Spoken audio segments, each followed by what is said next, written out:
Councillor Joe Lamb. I'll be chairing the meeting this evening. All members of council are here in the room at the community hall, with the exception of Mayor Comrie, who will be joining us on Zoom momentarily. So this is the first time that I've chaired a meeting like this, so please have a little patience.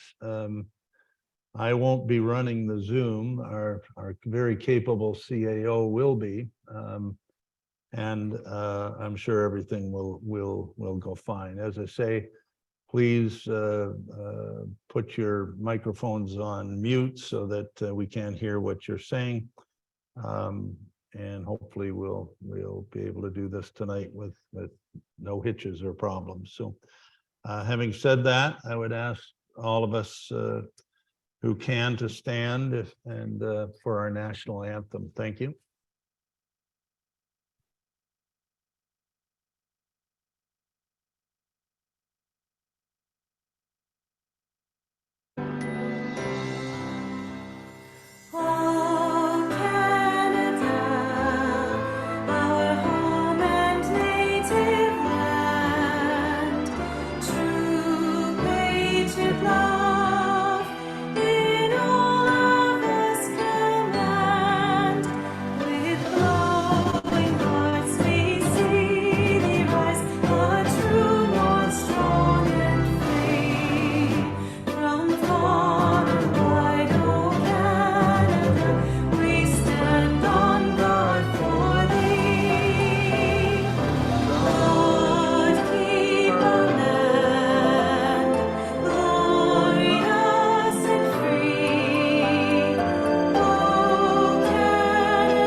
Okay, now I'll read the Indigenous Land Acknowledgement Statement.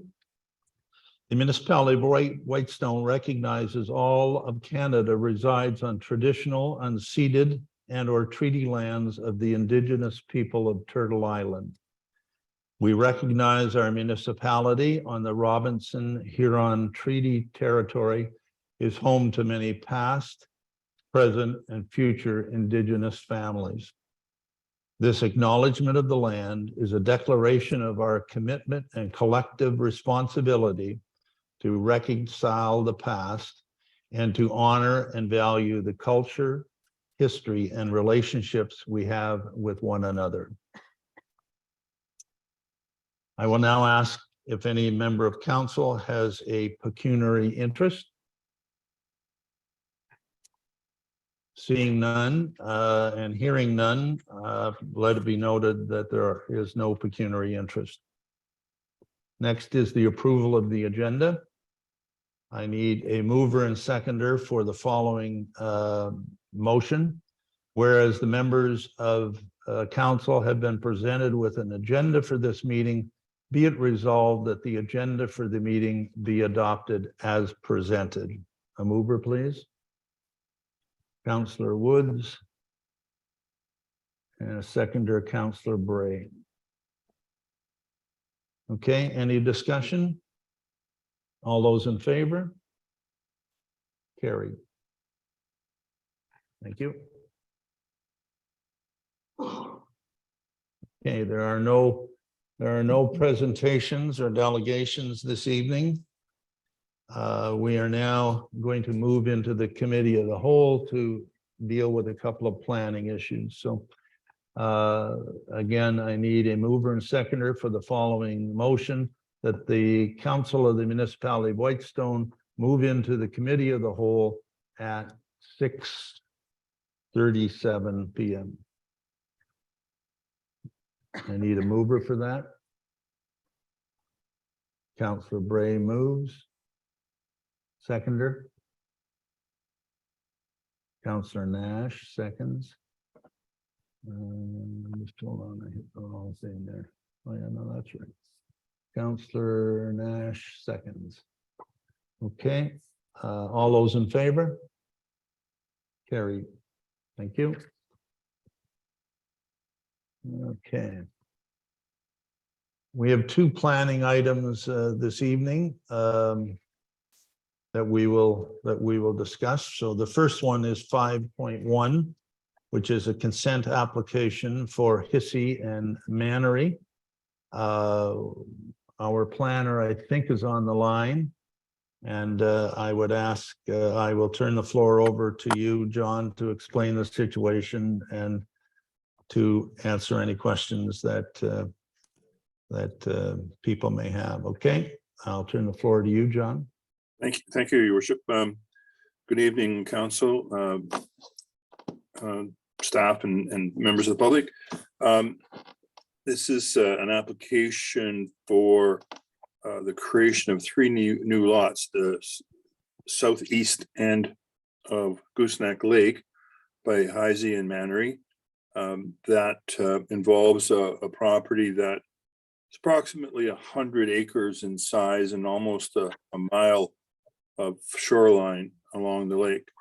And they're proposing to create three new cottage lots to be accessed off a private road on Ald's Road.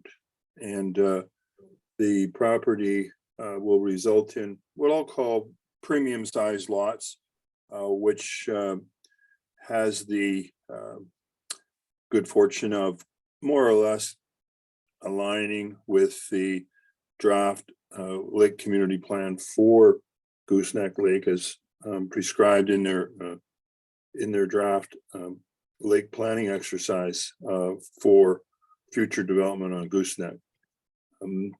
During our examination of this proposal, we have identified potentially three matters that will be recommending be addressed as part of the approval.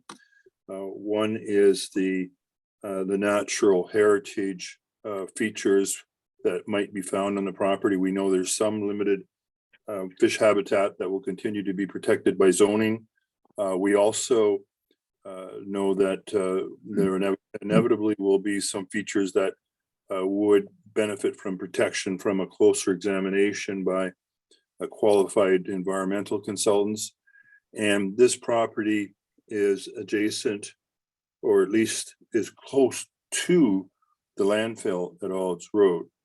The policy that is in the municipality's official plan is that whenever you have a landfill within 500 meters, that's considered an influence area, and that needs to be examined. What we've recommended is a approach by the municipality to approve the development in principle, subject to having these properties rezoned with a holding symbol, and that holding symbol wouldn't be lifted until the due diligence is completed. Sometimes that due diligence is done in advance of accepting an application, but because of the size of the lots and there being so qualifications to the considerations that I'm speaking to, such as the clean frontage, the size of the properties, and the fact that the actual landfill is probably going to be closer to 1 kilometer away from where shoreline development would take place, that there really are not likely to be any showstoppers. Another consideration is that the agent for Mrs. Hissey and Mrs. Mannery is a licensed forester who has walked the property, walked the road, and knows the kinds of environmental features that will be applying. So that that I think can take place at some point where the conditions will ultimately come through and be put on the property where they're recommended by the environmental and hydrogeological consultants. And once council satisfied, they would lift the H. So it's a different circumstance in this particular application to some, But when you look at the nature of the property, its size and features, I think we're not giving up any protection in terms of this method of recommending approval. So if there are any questions, Your Worship, be happy to try and answer them of council or any members of staff or the public. Thank you. Yeah, thank you. Thank you, John, for your report. I do see on Zoom here, Heather Heisey is on Zoom. I don't know, Heather, whether you want to say anything or not. You don't, it's not necessary for you to, but if you want to say something, feel free to at this point. Thank you, Councillor Lamb. I don't have anything further to say. I rely on John and Steve Monroe, who are helping us out on this project. Okay, next I'd like to remind council that when we come out of the committee of the whole, we will be dealing with this application and the next application, and you're free, of course, to ask questions of John at that point, and we can have a discussion on the matter. So, or you can ask questions now. So that's up to you, but you will get a second opportunity. Are there any members of council that want to ask questions now, or will we wait till we're come out of the committee? Okay, is there anyone in the public who wishes to make comment or ask a question of our planner on this matter? Okay, hearing none, we'll move on to the next item. Oh.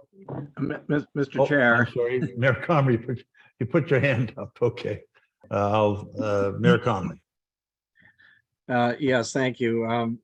I guess, you're right. We could have this discussion at the time when there's a motion on the floor, I suppose. But it does strike me that a couple of things. First of all, we're introducing a rezoning into this process. Am I correct, Mr. Jackson, that this is solely for the purpose of the holding symbol? That there's no, it looked to me as if the property was already zoned for waterfront limited service, and that's what the resulting lots would end up being rezoned, or would end up being zoned. So you don't have to rezone for any other reason other than to put an H on it. Is that correct? Not entirely. The idea of rezoning it is to reflect the resulting larger lot sizes, so that should the owners, whoever they might be in the future, come forward, they would have to go through another public process for I suppose smaller lots if they were being proposed. So the primary purpose of the rezoning is to recognize the existing proposed lot frontages and lot areas. And the secondary purpose of the rezoning is to put this holding symbol on to require those special feature studies to be completed. Okay, so I don't understand. What are you changing the zoning from and to? What right now it's, if I can find your diagram here, what is it?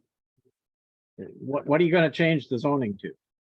We're going to put a site specific zoning on it to be waterfront, with the specific rider that those resulting lot areas and frontages are to be the minimums for those newly created lots. Well, so this is a special zoning then, so they're no longer. That's right. They'll have all the attendant benefits of a waterfront zone, but they'll also have this enhanced minimum standards to reflect the configuration of the lots created. We do this quite often. All right. So, okay, I didn't understand that, but thank you for clarifying that. I guess why I'm asking is that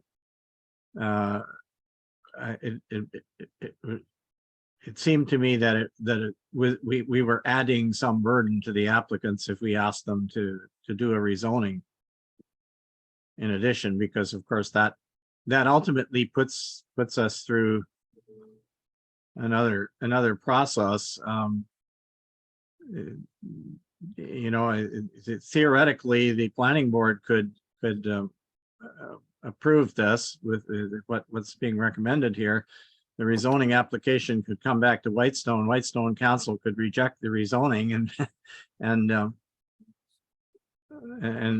that's the end of it, correct? Other than appeal? Yeah, I suppose that could happen. The actual practical evolving of such a condition is that it's merely a tool to reflect circumstances and conditions that are relevant. I don't anticipate such a thing happening. It's happened once, I'm going to say, in the last 25 years. And the zoning was ultimately approved, even though it was appealed. Okay, well, thanks. I guess my only other comment is that given the extra requirements that are proposed that we'll get to when we come to the motion, I think wondering a little bit why we wouldn't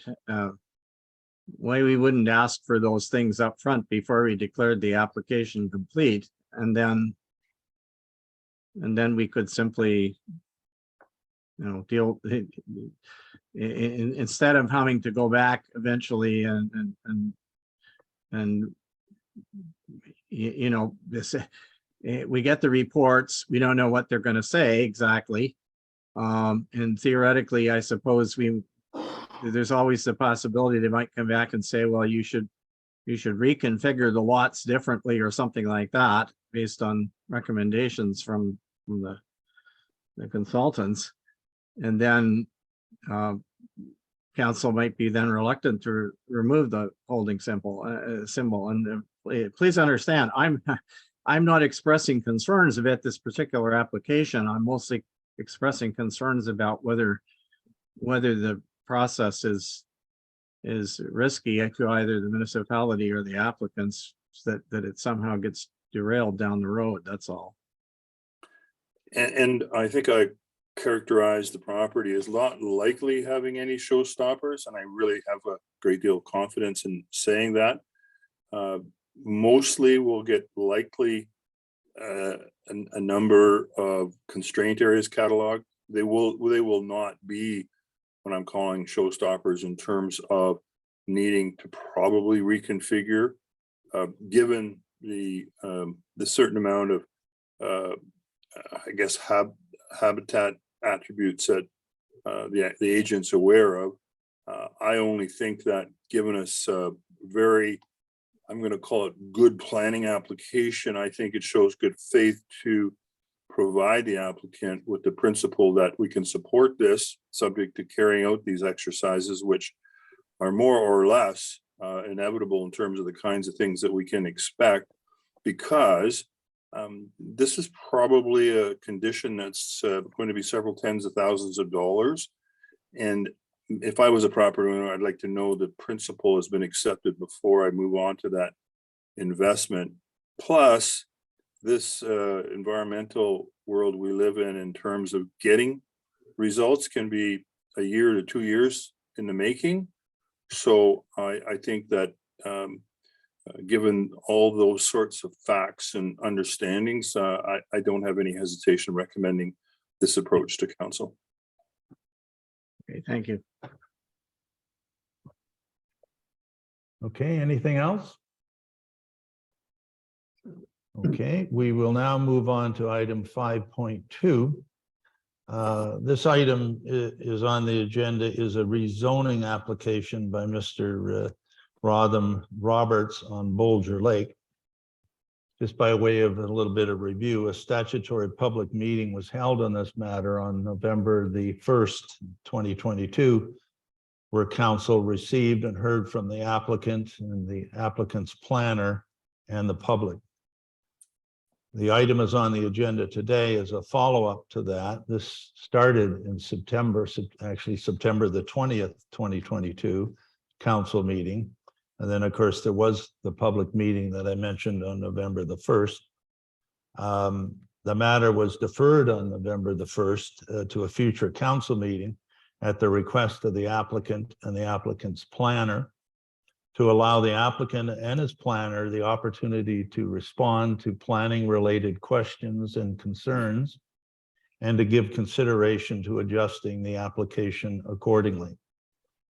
Our planner, Mr. Jackson, will present his report, and we will also hear perhaps from the applicant's planner, should he wish to speak on the matter. As I mentioned earlier, the public is free to at this time, when we're in committee of the whole, to ask questions of our planner. But I want to kind of remind you that if you've already submitted comments, and they were extensive, be assured that council has read and considered all your comments that you've submitted. If you have something new to contribute, we're happy to hear from you. Otherwise, as noted, your comments have been considered in respect to this report prepared by John Jackson. Please direct all your questions through myself as the chairman of the meeting, and please be brief. And again, if you're going to ask a question, which are allowed, please state your name before you speak. Again, this isn't a second public meeting. This is simply to ask questions of our counselor or of our planner, and for some clarification, but it's not a debating, it's not the same as a public meeting. So lastly, I want to mention that it's important that today we're dealing with a rezoning and a land use issue. We will not be discussing or considering matters related to boats utilizing the shore road allowance adjacent to the landing at Bolger Lake. And we will not be discussing or resolving anything to do with the parking lot at Bolger Landing. So those are my comments. So when we get to the public, as I say, it will be questions or any new information. So having said that, Mr. Jackson, the floor is yours again on this matter. Thank you. Thank you, Your Worship. Just very briefly, an overview. The applicant here owns a property adjacent to the landing at Bolger and Kashikabi.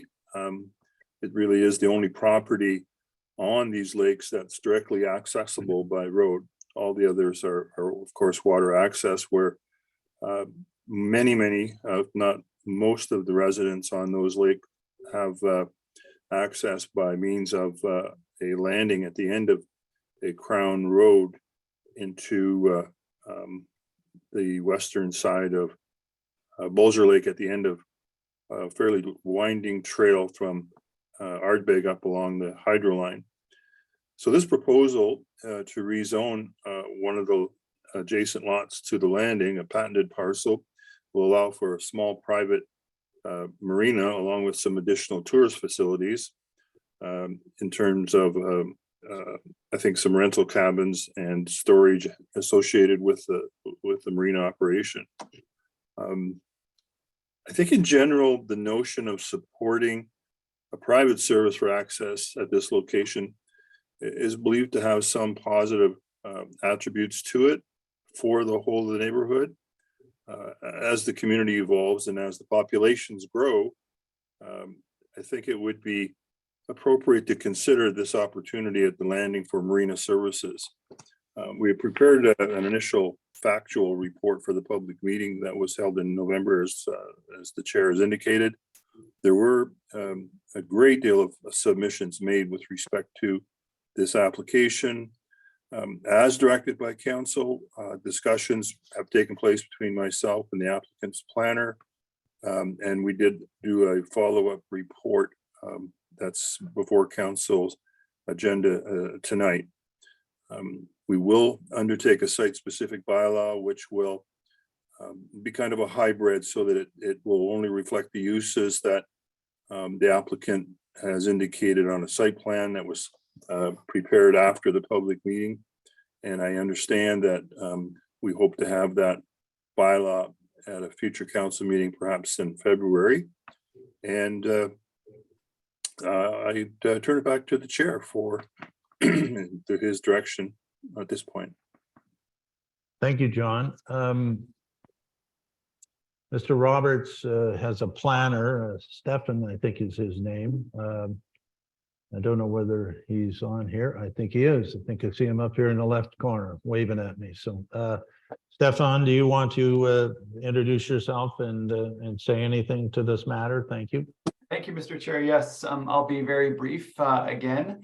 My name is Stefan Scherback, and I'm a planner with Planscape Inc. Our mailing address is 104 Kimberley Avenue in Bracebridge, and I'm obviously speaking on behalf of the owners, Will Rothman Roberts. I understand he's monitoring the meeting tonight. First of all, I just want to thank council once again for the opportunity to address you this evening, and I'm happy to answer any other lingering questions you have. We're hopeful that council will make a final decision. I think since we waited since the last public meeting, I believe we have everything in front of you. And again, happy to answer any questions. You are absolutely correct. We attended the statutory public meeting on November 1st, and at the conclusion of this meeting, we were directed to submit a planning brief and also respond to any planning related issues or concerns from the public. This report was submitted to staff early in December, and this document forms part of the public record. From a planning perspective, our report essentially follows the thorough planning analysis that was presented by Mr. Jackson this evening. That's included in your agenda package. We share his same general planning analysis, and more importantly, we share the same recommendations related to the draft bylaw in front of you. In addition, Mr. Jackson has appropriately summarized the public comments submitted prior to the public meeting, and we also agree with his assessment of these comments in relation to the application at hand. Within the agenda, Mr. Jackson is correct. There was a draft site plan showing council and the public where the proposed uses are intended to take place on the property.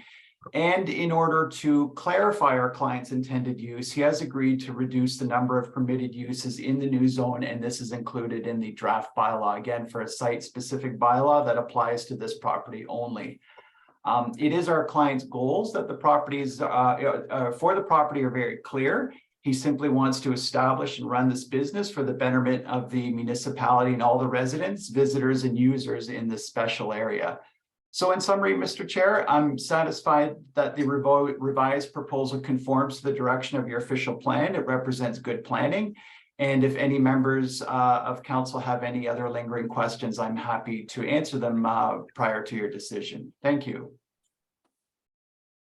Thank you, Stefan.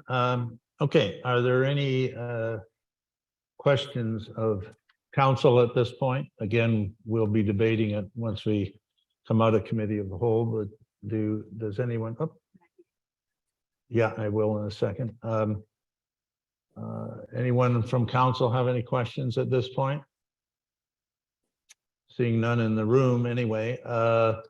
The members of the public, and I see a hand up, Maggie Head. Maggie, I've introduced you, so you don't have to do that, but if you have any questions or new information, please feel free to give it at this point. Thank you.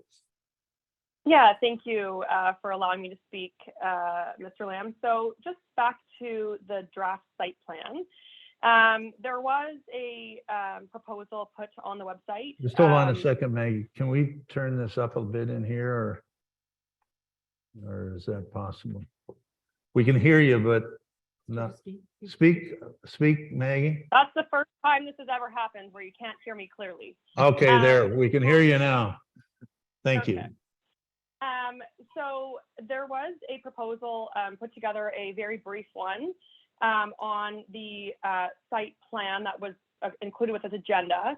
My question though is, where is the more specific site plan for what Mr. Roberts is proposing for his property? That hasn't been received, nor did anybody from the public have the opportunity to comment on that until this time, and nor was there any indication that the public would have the ability to comment on that at this time until this meeting started, which means there was no due diligence done. My second question relates to an email that I've sent to all of the councillors and the municipal office, and that's regarding consulting the fire chief. I do wonder if anybody has consulted the fire chief and EMS about the implications of what this means on the services. I am concerned about what this may mean if we have more people going into Boulder Lake, which we know is remote, which Mr. Lamb, you yourself said in a meeting at the 149 mark on July 5th of 2021 that the road was impassable and that you felt that it was dangerous. So I do have questions about that site-specific plan, as well as consulting with appropriate authorities within the municipality. Thank you. Thank you, Maggie. I don't remember saying that the road was dangerous, but it certainly was a challenge getting out there. I know when I went out. So, but having said that, I'll answer the question a bit with respect to the fire chief. Well, I won't answer it. The fire chief happens to be in the room, but I did speak to him this afternoon and indicate that that you had asked that question. So he's now going to go to the mic, and hopefully the mic's going to work, and he can answer the question about fire services, et cetera, and rescue out at Boulder Lake. So, Okay. 1, 2, 3. yep, get her on. Test. Yeah. Just Okay. Speak right into the mic, Bob. This is our fire chief, Bob Whitman. Hi, so I can answer some of your questions. It really doesn't matter whether the new development is good or bad. Getting back to Boulder is a hard chore for the fire department, regardless of what we're going back there for. The logistics of going back to Boulder are just horrendous. So we do our best to get back there. I don't know if it's going to increase calls or decrease calls, but we do everything we can to get back there to get the people out. I don't know if there's anything else I can add to that, Okay, or if you thank have a you. specific question. Thank you, Bob. With Well, I respect, guess my specific question would relate to the population density.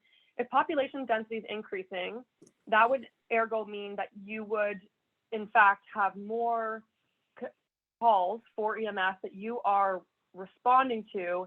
Ergo, there's more requirements for your services to travel over the road that you have just said is very difficult.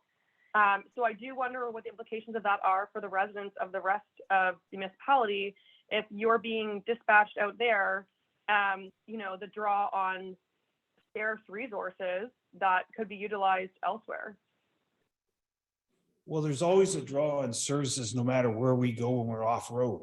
So whether we're going back to Boulder or Cashagaba or up to Boulder or to Wawa Cache, it always takes resources away from something else. We have mutual aid agreements in place to cover us when we're out of not so much out of the municipality, but away farther, so we can call on McKellar or Magnetawan to assist us if we needed them. okay, thank you, Bob. The second question is with respect to the site plan, and I'll punt that one over to John Jackson. Thank you, Your Worship. There are actually two steps in a site plan information process. The first one is to establish the concept and the proposed uses generally, which was provided. So we have kind of a small s, small p site plan that was provided by Mr. Surback on behalf of Mr. Roberts. There will be, because all commercial and industrial development in the municipality are subject to formal site plan, capital S, capital P, which will involve the details of the arrangement of things on the property, such as the internal access roads, walkways, services, drainage, etc. There are 9 items under Section 41 of the Planning Act, but Ms. Ed is correct. These are not for public contributions. They're a matter between the proponent, in this case, Mr. Roberts, and the municipality. So those details will come in a formal site plan. It will be a matter of public record, but there's no formal public input to that site planning process. At what stage can we see that? Like, is that FOIable? If I were to FOI the small s, small p site plan? I don't know that, Your Worship, through you, that it needs to have an information request formally. I think once the plan is in place, and approved by the municipality, it's just a matter of public record. So we would just share it. Okay, thank you. I see Calvin Williamson, I think, has his hand up. So Calvin, please proceed. Thank you. Well, good evening, Chair Lamb, councillors, members of the public, and I see there's a lot of MPA, Magnetawan Pioneer Association members on the Zoom call, and I'd like to try and represent the majority of the association and make a quick statement followed with a question. The applicant has stated that his intentions are that this is for cottagers. The cottagers have overwhelmingly said they don't want it, 95%. So who is this for? And what the question is some of the membership are not clear on what the intent is and how that relates to the zoning restrictions that are going to be put in place, and how are those limitations going to be enforced now and perhaps in the future. Thank you. I guess I'll ask you to answer that, Mr. Jackson. So the property right now is zoned for a waterfront residential use. The request is that council allow the consideration of a marina type business with some attendant cottage rental uses in the future. When we change the zone to a hybrid commercial, it will have attached to it the associated criteria, setbacks from property lines, maximum density of uses, maximum height. And with the site plan process, there will be things introduced like landscaping and screening and those sorts of things. So once it's zoned specifically for, let's say, 6 or so of the list of permitted uses in the tourist commercial zone, it will be subject to those criteria that are in that zone. Thank So you. that the clarity that I think the cottage are looking for is how is these rules going to apply to the intent of the applicant? And the concern is that that's an out of the way place, and as we know already, the work has been done. A lot of work has been done on the site. The concern of the cottagers is to retain the elements of the area, the natural beauty of the area. I know that there's been discussion about well, there's got to be progress, but I get back to my original comment that you know, the applicant has stated this is for the cottagers. There's a bit of a disconnect, and the cottagers don't want it. What are we going to be expecting happen? And does council really know what that expectation is to be able to vote appropriately on this rezoning? Okay, Calvin, as I said earlier, we've got a lot of input on this, and I guess we'll find out once we go into debate at council. So I see Laura Head has her hand up. So Laura, it's your turn. If you have a question, please. Thank you. Thank you. Through you, Mr. Chair. I'd like to get just a little bit of clarification on what the proposed uses are for the rezoning application. I know I sent this email to all the councillors and Mayor Crombie early this afternoon, but I just want to know, because Mr. Jackson's report only references the marina uses, whereas the bylaw listed additional marina uses, additional uses in addition to the marina, so the resort, cottage, rental, and tourist establishment. I was wondering if the bylaw was draft, if there was an omission from the report. Okay, I'll punt again that over to you, Mr. Jackson, for the uses. As far as I know, there won't be a bylaw tonight. There will be a direction for for staff to develop or present us with a bylaw in February. So there's no bylaw tonight, Laura, but anyway, Mr. Jackson. Thank you, Your Worship. The site plan that has been provided to us shows an area for docking, vehicle, trailer parking, storage building for boats, and an area for future cottages.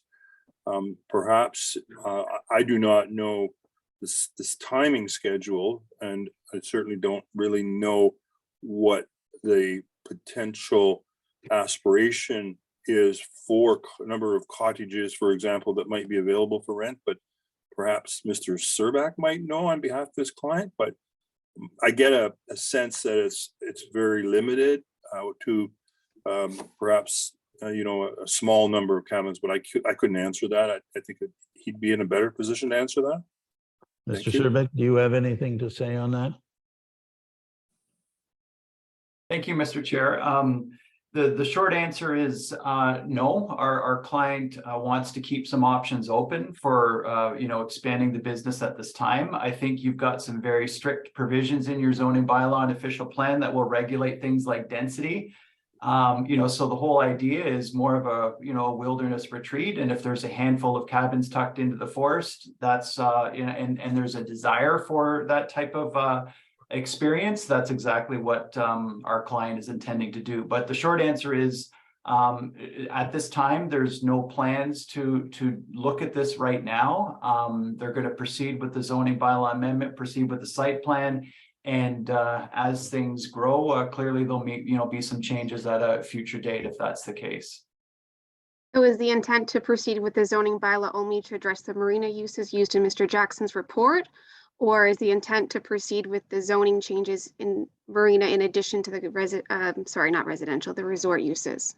Yes, that's correct. The intent is to include all the uses being, marina resort, parking, boat storage, outdoor storage, rental cottages, those types of similar uses. That's correct.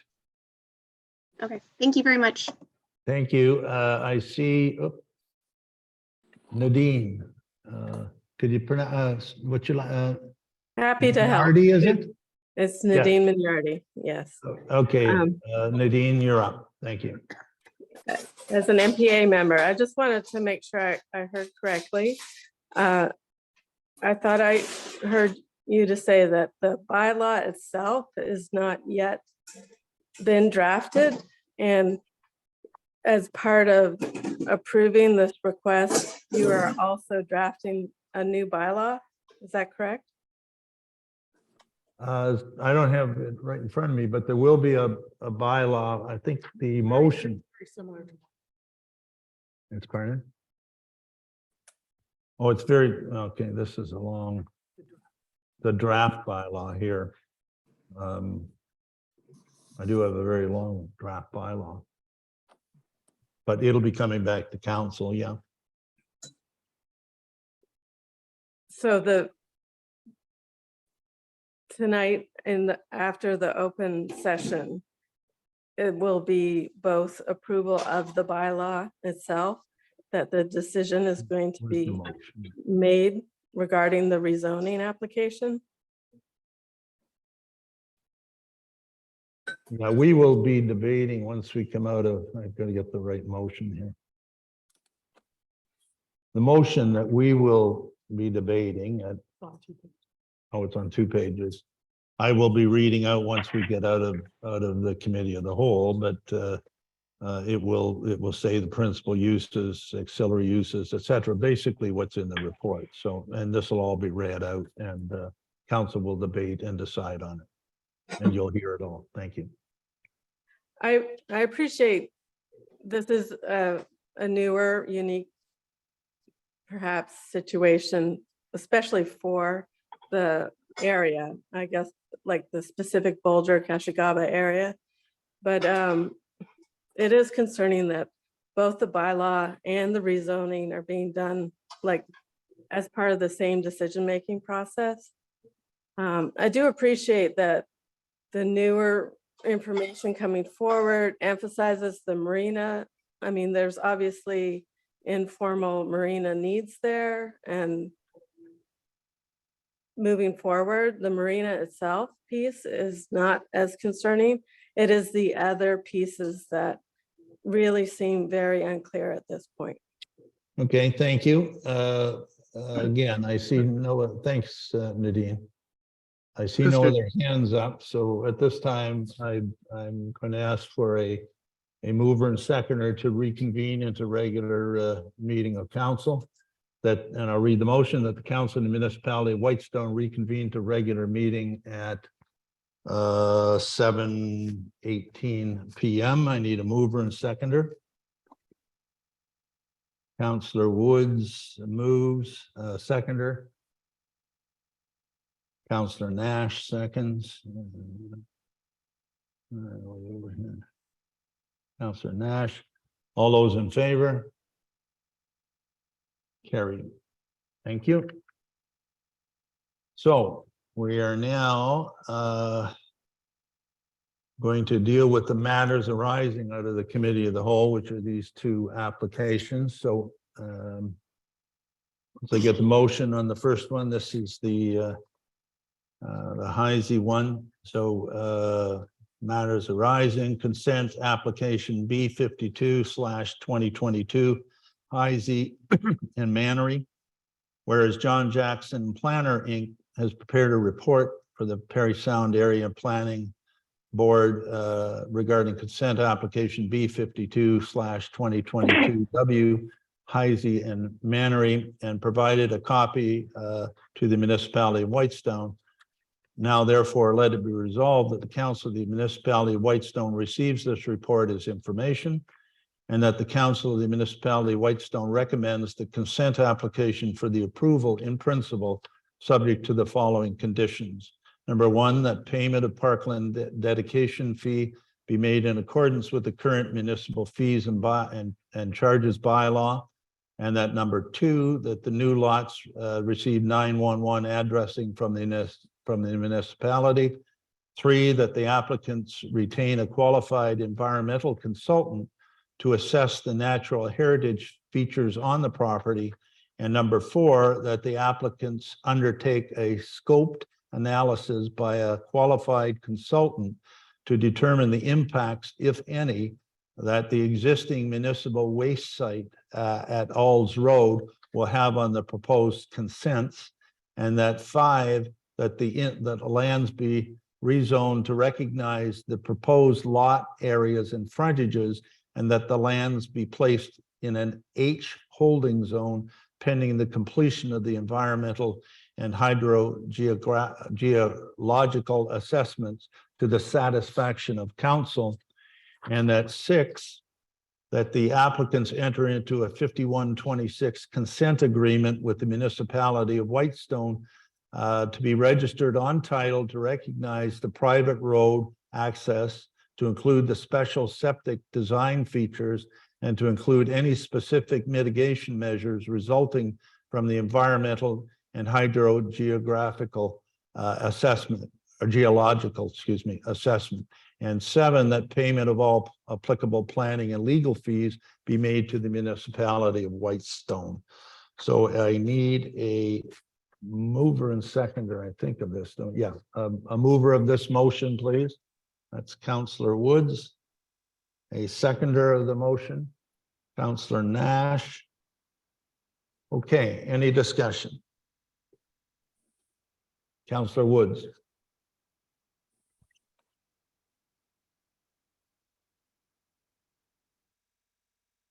Okay. Uh-oh, gonna sound like a Tweety bird here. Thank you, Deputy Mayor Lamb. Speak right into the mic, please. I'm gonna switch mics.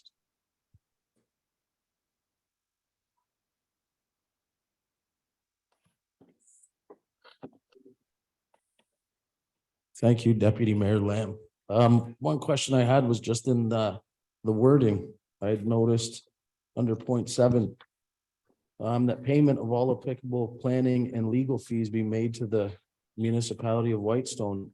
That's the first time I remember seeing and legal fees in something like this. Is this new or something we're just doing for this one here? That's a good point. I've been here a long time. I don't think I've seen it either. So John, can you explain why that would be in the motion? I think that probably comes from municipal staff rather than the planning report, simply because when you're registering an agreement, you usually go through a lawyer's office, and there are associated billings with that depositing of that agreement. So it probably is suspenders on belts. It's simply to be sure that, and I think the money we're talking about is roughly $500 or $600. Yeah, that would make sense. Maybe it should have been on all our other agreements as opposed to putting it on this one. But anyway, thank you. Does that answer your question, Councillor Woods? Yes, that's fine. Thank you. Other questions, discussion? Councillor Nash. I have, thank you, Councillor Lamb.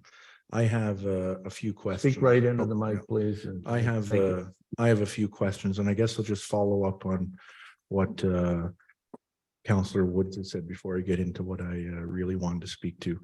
But under item 7, where it says and legal fees, I know, John, you said it might be $500 or $600. I guess my question, it might be a staff question.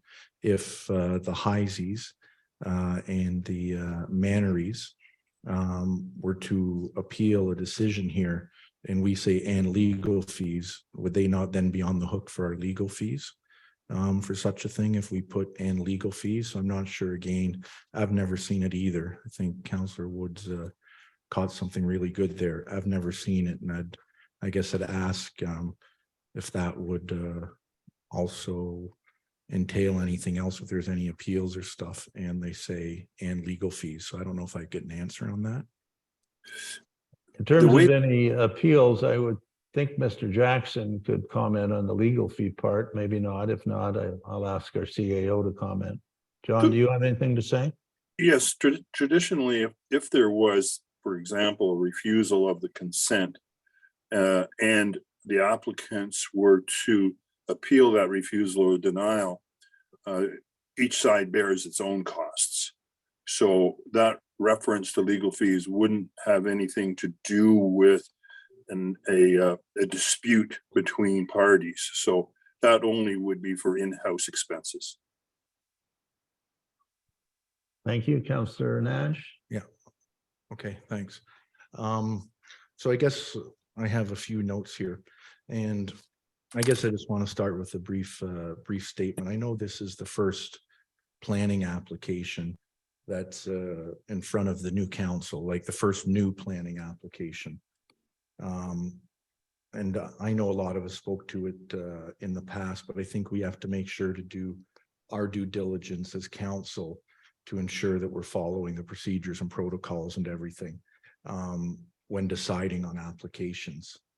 And when I see the report that Mr. Jackson has written here, I see a report that's come from the Parry Sound and Area Planning Board, but I don't see any report that's come from the applicant in regards to a planning report, a feasibility study that was spoken to, a species at risk, a fish assessment, a scoped analysis for the landfill. And I know when I read through our official plan, I know a couple of the statements that I just wanted to read out. In regards to the landfill, it notes where new development is proposed within 500 meters of the boundary of any waste disposal site, a feasibility study in keeping with the Ministry of the Environment and Climate Change D-Series guidelines will be prepared. So it's kind of will be prepared by a qualified biologist or a qualified professional.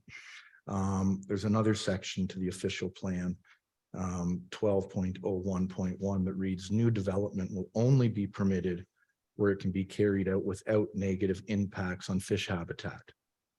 And another portion, 12.0.4, reads if development is proposed within or adjacent to other significant natural heritage features, a site assessment is required to determine if these features are present and to determine if further study is required to prevent negative impacts on the feature or its ecological function. And finally, another section 12.0.7 reads, where natural heritage are found, development or site alteration shall not be permitted with or adjacent to the natural heritage feature unless it can be demonstrated that there will be no negative impacts on the natural features or on their ecological functions.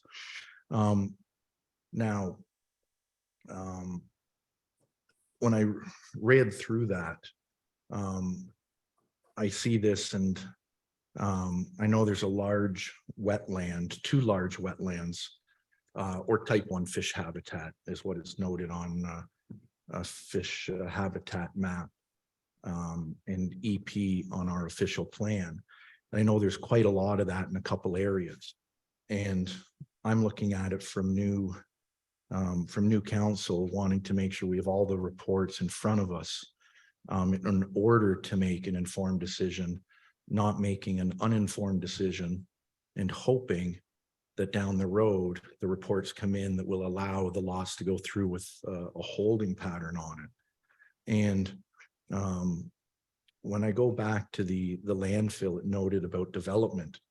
And one of the definitions of development is including but not limited to clearing, digging, grubbing, stripping, removal of vegetation, dredging, grading, excavating, transporting and filling of land, construction, paving, and any other installation of impervious cover. And I'd look at that and say, you know, I know what's been recommended is an H. And I sit here and go, shouldn't we make sure all these reports come in to make sure that work can be done based on the studies and know the restrictions that might be recommended, so council can then make a decision on it. And I think sometimes we jump the gun as council to make a decision and then look for a solution instead of asking for the reports up front, which is what our official plan says, so we can make an informed decision. And I know as council or as a municipality, we're just a commenting agency for the planning board that really makes the ultimate decision. And I would propose, if I could, that maybe the motion be reworded if Councillor Woods would allow me to maybe say what I would think. And I could read something out, but what I would think would be more prudent for council as a whole would be to say that, you know, we'd like the Parry Sound and Area Planning Board to look into the application and see if it is deemed complete when the official plan notes that we should have all these reports, when in fact we don't, and ask the application just to come back at such a time that the reports are available for us to review and make an informed decision. And I do think, just in closing, I do think overall that they are big lots and they have lots of frontage. And I think at the end of the day, you know, that lake can support additional lots.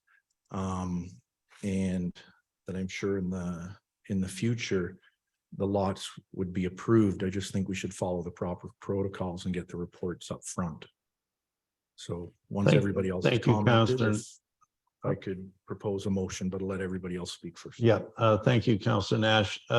John, do you have anything to say on this? I know there's the H symbol on here. Do you have anything to say in response to Councillor Nash?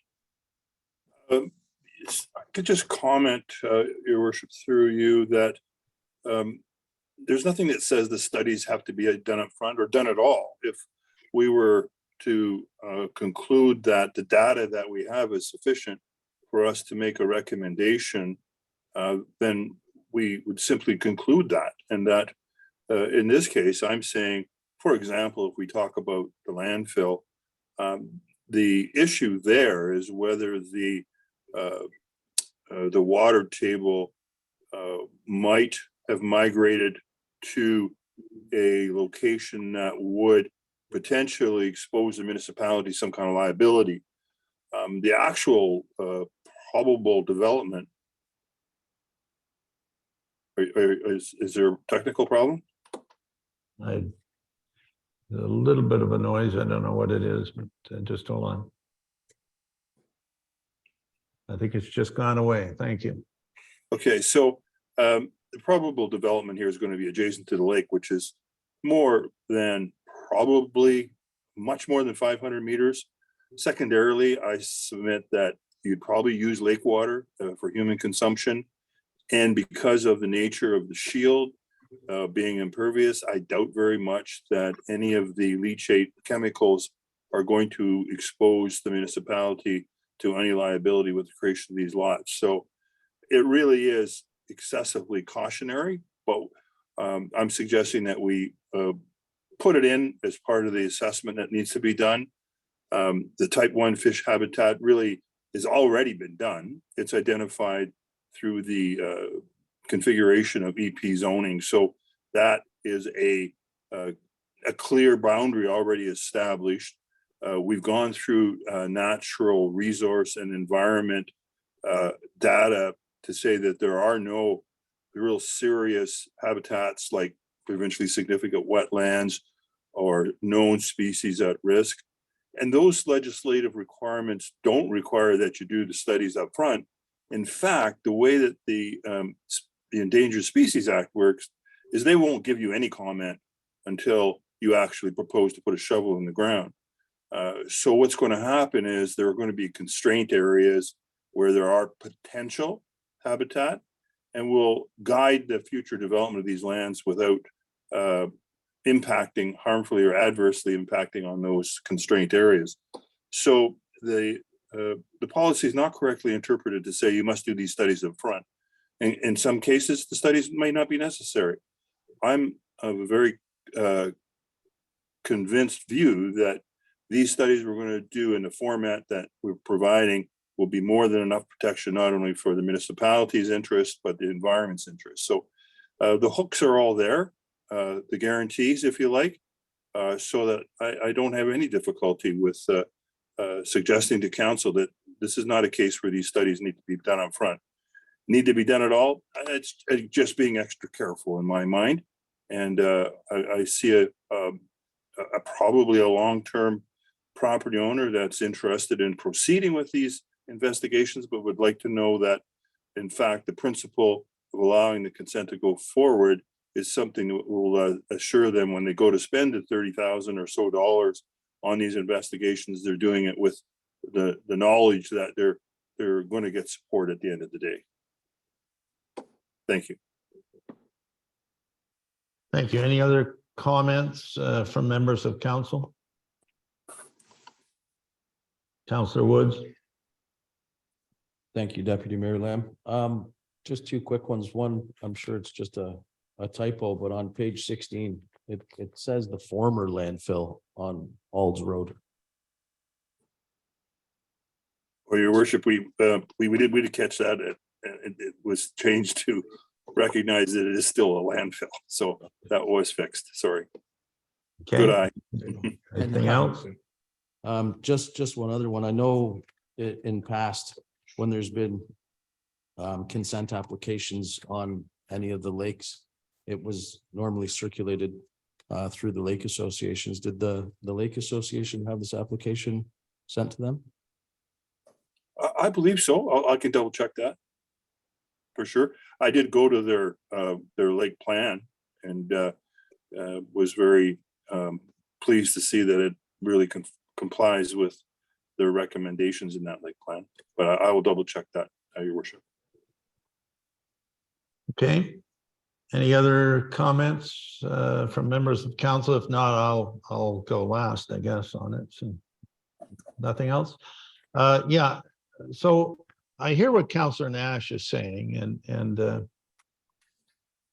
you know, this is a new council, and you know, maybe we do want some of these studies done before it comes to council, but in this case, it hasn't. I guess the H, the holding symbol, is, I think, is strong, and I'd like you to explain, John, exactly what H means. For in other words, when I look at this resolution, it says that we're approving it in principle, and that's what it is. It's in principle. And I see that as a safeguard in itself. But beyond that, we're saying you have to do these studies, and the studies have to come back to the satisfaction of council. And if they're not to the satisfaction of council, then we can, I guess, turn down the application. But again, I'm not a planner, so I don't know exactly what the H means. Is that what it means? That, you know, they go out and do the study and all of a sudden it says, hey, the groundwater from Ald's Landing is gonna, you know, come through this property and get into Gooseneck Lake, and that's a terrible thing. What's our option at that point? And if we don't have an H symbol, then I guess they simply do the studies and say, here's what we're going to do to mitigate the circumstances, and that's it. There's nothing we can do. So can you explain just a little bit to us this H symbol to give comfort that maybe we have some protection here? Yes, so that the H symbol was principally developed at the edge of an urban area where the next farm was going to be consumed by expanding urban services, and that the H was put on to say that that farmer's fields are going to have houses on it once they put pipes in the ground. And so it was an absolute hook. Well, planners in their imaginations expanded it to include any feature that council feels is relevant, and certainly environmental attributes are. So it is a hook that if council is not satisfied that the mediation measures required as a result of the recommendations of any of these studies, whether it's the hydrology or whether it's natural heritage studies, they just simply don't lift the H, and that never gets lifted until they're satisfied that the assessments are done. So it's more or less freezing the land until the actual requirements are put in place. And developers, and I'm not saying Ms. Heise or Manry are developers, but they like the comfort of knowing that if they're going to carry out all these studies, they know that at the end of the day what they're going to end up with. So I think it's kind of a good compromise in many instances. Again, saying that the way the world turns is that these are not showstoppers. These are things that you have to do with respect to any development. They're jurisdictional items under the Fisheries Act and under the Endangered Species Act that if you do something to protect those habitat features, you can go ahead. And that's all council's recognizing through this process. So I think you have the necessary power, if you like, that if you're not happy because the work has not been demonstrated to be properly implemented, you don't lift the H. And that's the way the process works. Okay, thank you. Any other comments from councilors? If not, Mayor Comrie, thank you. Sorry, George. Mayor Comrie, the floor is yours. Thank you, Mr. Chair. Well, I don't want to repeat what I said earlier, but I guess, and I sort of feel like the discussion we're having is sort of a, it's kind of a fundamental planning process kind of discussion, and I'm not sure if it's fair to the applicants for us to be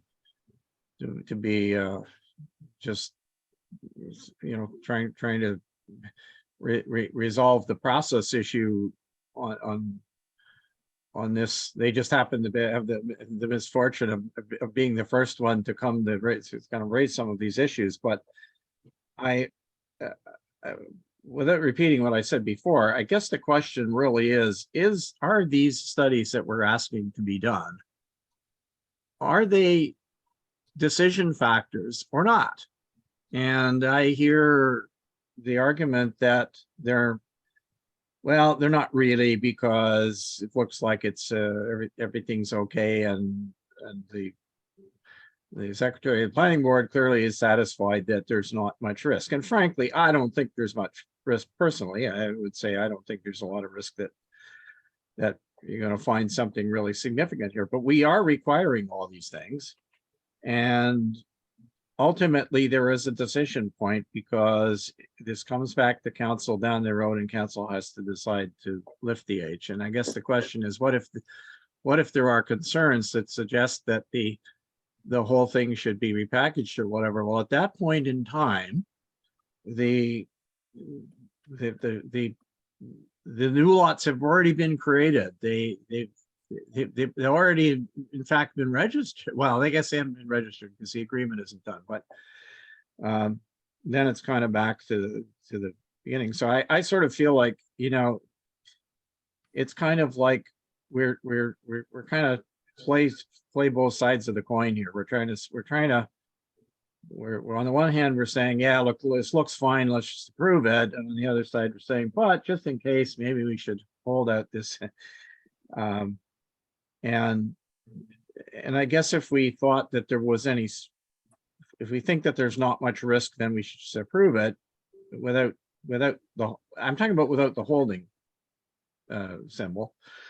And if we think that we think that there's a risk, we should probably ask for the studies to be done up front, you know. So I guess that's my view from a process point of view. But again, as I said, I'm not convinced that this is the one to,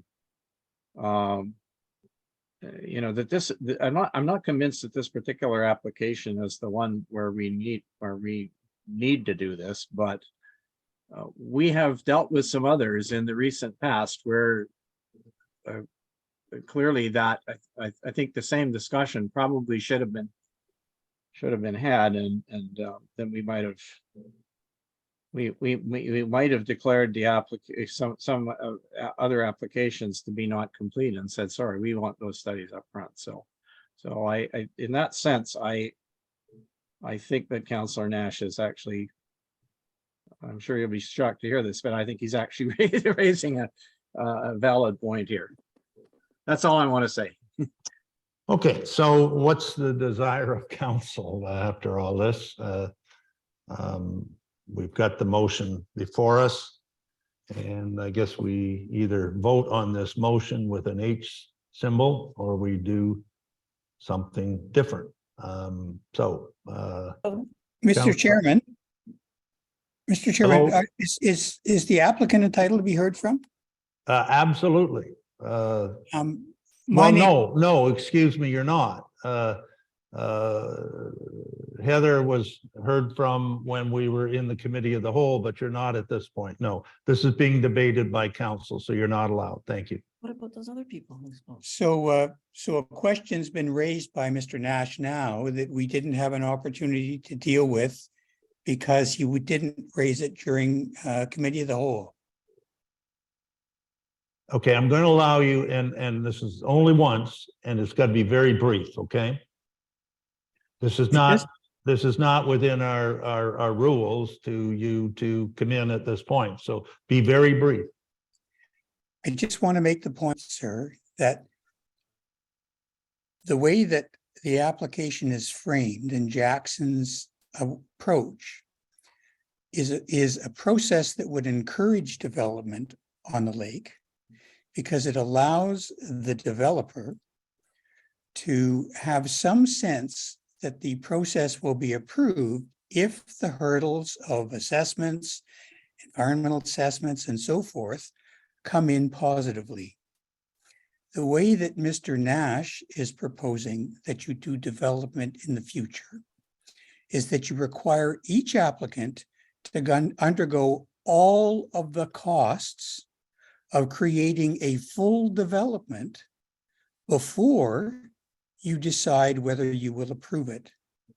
That doesn't sound like it's consistent with your official plan, which says that you encourage development within the municipality. The municipality is protected by following the proposed Jackson plan because all of the reports will have to come in positively before the H is lifted. Yes, I think, sir, with all due respect, I think council realizes exactly what you're saying. So thank you very much. So what are we going to do with this? Counselor Nash, If Counselor Wood's okay with it, I propose an amendment to the motion, but since he made the motion, I'd have to ask him if he's okay as the seconder for myself. what's the amendment? Doesn't he have to know what the amendment is? Yeah, I'm not opposed to listening. I would change the amendment Here. to the, and I'll read something out quick, but the first two paragraphs would remain exactly the same as they are. And I'd propose that the third paragraph read, and that the municipality of Whitestone asks that the Perry Sound and Area Planning Board not consider the application B57 2022 W.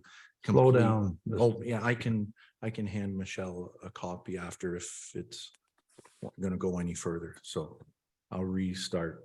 And that the municipality of Whitestone asks that the Perry Sound and Area Planning Board not consider the application B57 2022 W complete at this time due to lack of professional reports by the applicant, including species at risk assessment, fish habitat assessment, feasibility study, and scoped analysis study related to the landfill professional planning report. And that the applicant may resubmit the application once the reports have been completed so that council can make an informed decision. And I think after I've read that, all I'm suggesting is that we're asking the Perry Sound Planning Board to consider it not complete. That's what we're voting on. If they deem it complete and they vote on it, when they vote on it next Monday, that's up to them. And we've made our point of we'd ask for the reports up front going forward. But that's what I'd like to see if somebody wants to. Well, it would now be up to Counselor Woods to agree with that amendment or not. I can tell you that, well, I don't know whether for me to say as the chair, I think we're putting these people through an awful lot, and I think it's too much. I think we have a holding symbol that will protect us in the future. If we want to direct our planner in the future to do something different, I guess we can, but I don't see this as a positive step for them to go and spend 20 or 30,000 and come back and then say, well, we don't agree with it. When basically we're all saying we agree in principle. They're big lots, they meet everything. And more importantly, our planner has advised us to go ahead on the basis of this motion. So that's my feeling on it, but for what it's worth. But anyway, Councillor Bray. Yes, thank you, Mr. Chair. I sort of feel the same way, that we're sort of at the end of this, and I think that the discussion is important, and maybe we need to have a further discussion as to what we would like to see in the future. But I think this one is sort of, we're at this point, and I think that Mr. Jackson has assured me, at least with the H. At first, I hadn't seen that, and I was a little worried. But with the H holding placed on, on the changes, then I feel a little bit better with that. Thank you. Okay. Mayor Comrie, you want to say anything on this before we do something with it? Well, the only comment I was going to make, Mr. Chair, is that the amendment is pretty drastic. The amendment is pretty drastic as an amendment. I guess my thought is that what should really happen is that unless the mover and seconder wish to withdraw the motion, and a new motion is, and that then the new motion is represented, that probably the best thing to do is to vote on the motion as it was originally presented, and if that doesn't pass, then I guess something else can be proposed. But this is kind of the opposite of you have approval in principle. Most rules of order do not permit you to to put something that is effectively the opposite, which is to say, sorry, we're recommending, instead of approval in principle, we were recommending don't approve it until something else, right? So, Okay. don't So know if I that think helped I'm or going to not. call the question on the original motion rather than go through this. And if it's defeated, then I guess Councillor Nash and Councillor Woods are free to do what they want. So I'm going to call the question and ask the CAO to call the question as presented.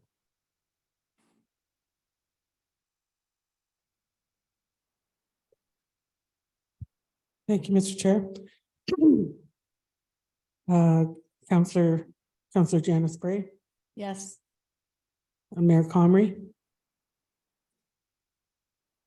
Mayor Comrie? I'm sorry, I muted my, yes, You don't get to go last this time, George. no, that's okay. Councillor Nash, No. Councillor Woods, Yes. Deputy Mayor Lamb. Yes.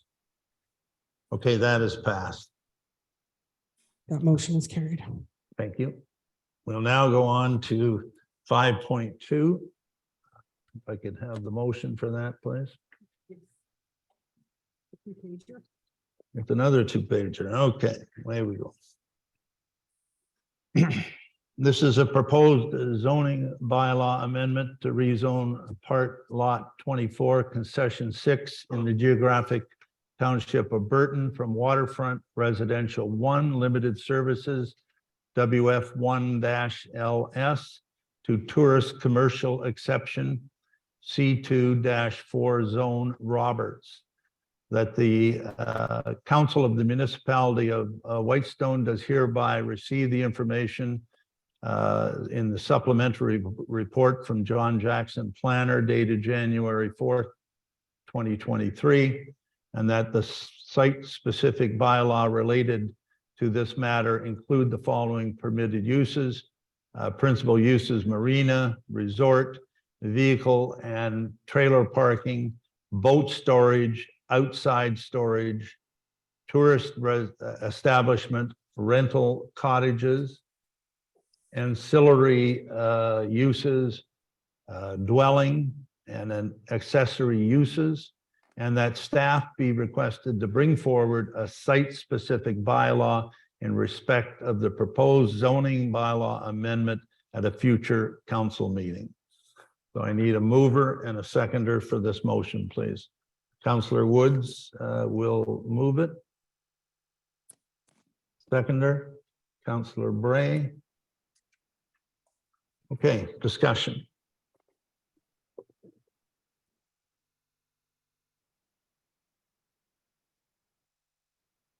Okay. I see no discussion in here. Okay, no discussion. Let's call the question then. Thank you.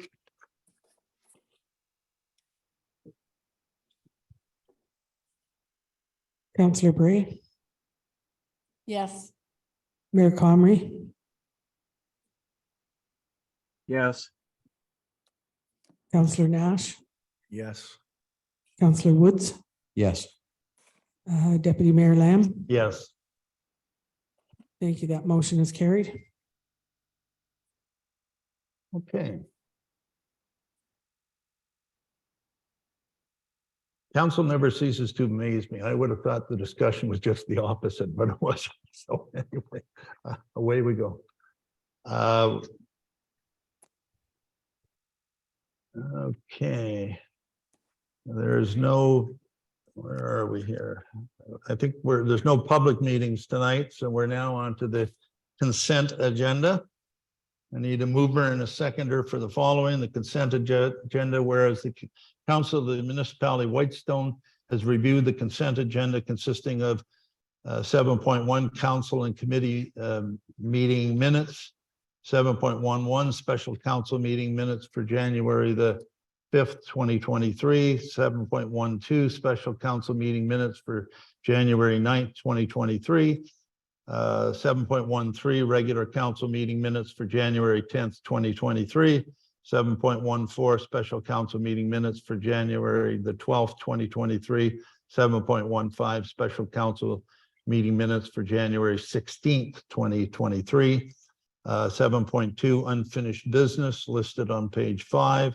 Now therefore be it resolved that the council of the municipality of Whitestone does hereby approve the following council meeting minutes. Regular council meeting of January 10th, 2023, and special council meetings minutes dated January 5th, 9th, 12th, and 16th, 2023, and that the council receives for information the unfinished business listing contained in the consent agenda dated January 24th, 2023. I need a mover and a seconder. Councillor Bray moves, seconder. Councillor Woods. Okay, any discussion? Hearing none, and I'll call the question. All those in favor? Carry. Thank you.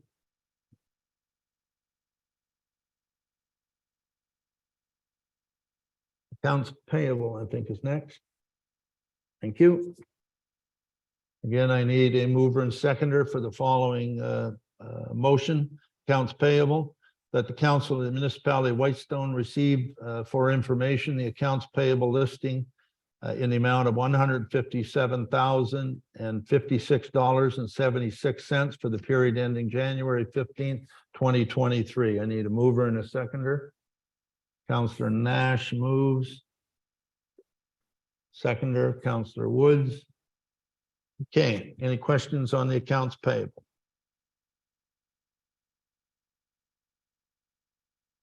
Councillor Nash? I just have a couple questions. I always ask questions when it comes to this, so. That's always a good thing. It involves money. So I guess I'd just ask if possibly at the next closed meeting, if we can provide a list of the files that relate to item number 36859 on page 54, 1058 on page 9, and 1074 on page 62. Nice and simple. Those are the legal expenses. Those are the legal. Thank or you. related to So legal. noted. Yeah. Thank you. And then just a question, I was wondering if possibly staff could just get back to us, not today, but another day. I noticed there was an expense of $9,667. What page? Page 60, sorry. Item number 1062.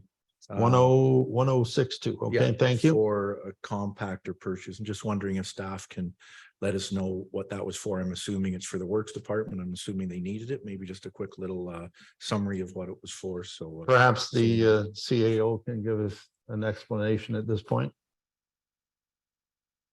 Well, it just so happens our public works manager is on the line. perfect. There we go. He was a minute ago. Dave, are you there? Dave Greaser? Yes, There he thank you. is. Did you hear the question, Mr. Greaser? I certainly did. Thank you. Thank you. If I may, Mr. Chair. You may. Thank you. This was budgeted for Packer. It was I think it's an 900 pound Packer that we use we rent commonly for installing culverts, different portable compaction needs. We rent a Packer quite often. So this is, we have a small one, a very small one, and this is a 900 pound Packer with the Honda motor on it. Bomag, I believe it is, that was purchased through, and this was through our approved budget for 2022. Dave, thank you very much for being on the call and answering that. I'm sure it will be well used.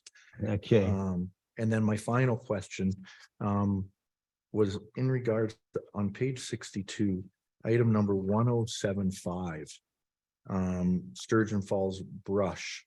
And I guess my question was, I know the Sturgeon Falls brush chipping had come up, and I thought we'd already approved it back in December, on December 13th council meeting. So I'm just wondering if this is an additional $17,560, or if maybe there was an issue with the payment or the check run or something, and it just had to be redone. Just wondering if we could get a quick summary of that, as it looks like it was the same invoice number and everything. David, I think that's you, is it, or CAO? The CAO, I think, is gonna say something first. Thank you. I think all I can say is I'll have to talk to our AP clerk. And there was no extra work done. You're correct. It was the one invoice. I'm not sure why it's here again. It could be, it's hard to say. They won't get Okay. paid twice is what I can guarantee. Yeah, okay. Perfect, Well, thank you. perhaps when we find out, you can send an email out to council or something and just let us know. Any other questions on the accounts payable? I can answer the thing what is for that is Or, actually, who is that, Manish? yeah, What did you say? This is our treasurer. What did you say? yeah, the check has been cut for that and eventually the vendor didn't receive the check. So we stopped payment at check and we done a EFT for them. You stopped payment on last month's check? Is that what you're saying? Yeah, the last which we cut, it was, they didn't receive the check. So we stopped, made a stop payment on that and reissued by EFT. So. Okay, so as long as we're not paying twice, that's what you're telling us, right? Okay, reissued by EFT, which is electronic funds transfer. Okay, thank you. All very- right, Thank you, thank Manish. Okay, Perfect. any other questions on accounts payable? Good, thank you. I'll call the question. All those in favor of passing the accounts payable? No one opposed, that's carried. Thank you very much. Okay, the next item is our fees and charges bylaw, and I need a mover and seconder for the following staff report under number 9.1 memo fees and charges bylaw annual review and update. That the council of the municipality of Whitestone does hereby receive the memo fees and charges bylaw for information and recommends the following changes. I need a mover and a seconder. Councillor Woods moves. Seconder. Councillor Nash seconds. Oh, sorry, I ticked the wrong thing here. So Councillor Woods moved. Councillor Nash seconded. Sorry about that. Okay, let's get into the fees and bylaw. We review this annually. These are all the fees that we charge within the municipality. So let me just get it out here and away we go. There's a memo in here from the various department heads with some recommended changes that I think are they now incorporated in what we're seeing here, Madam CAO, or are these not incorporated at this point?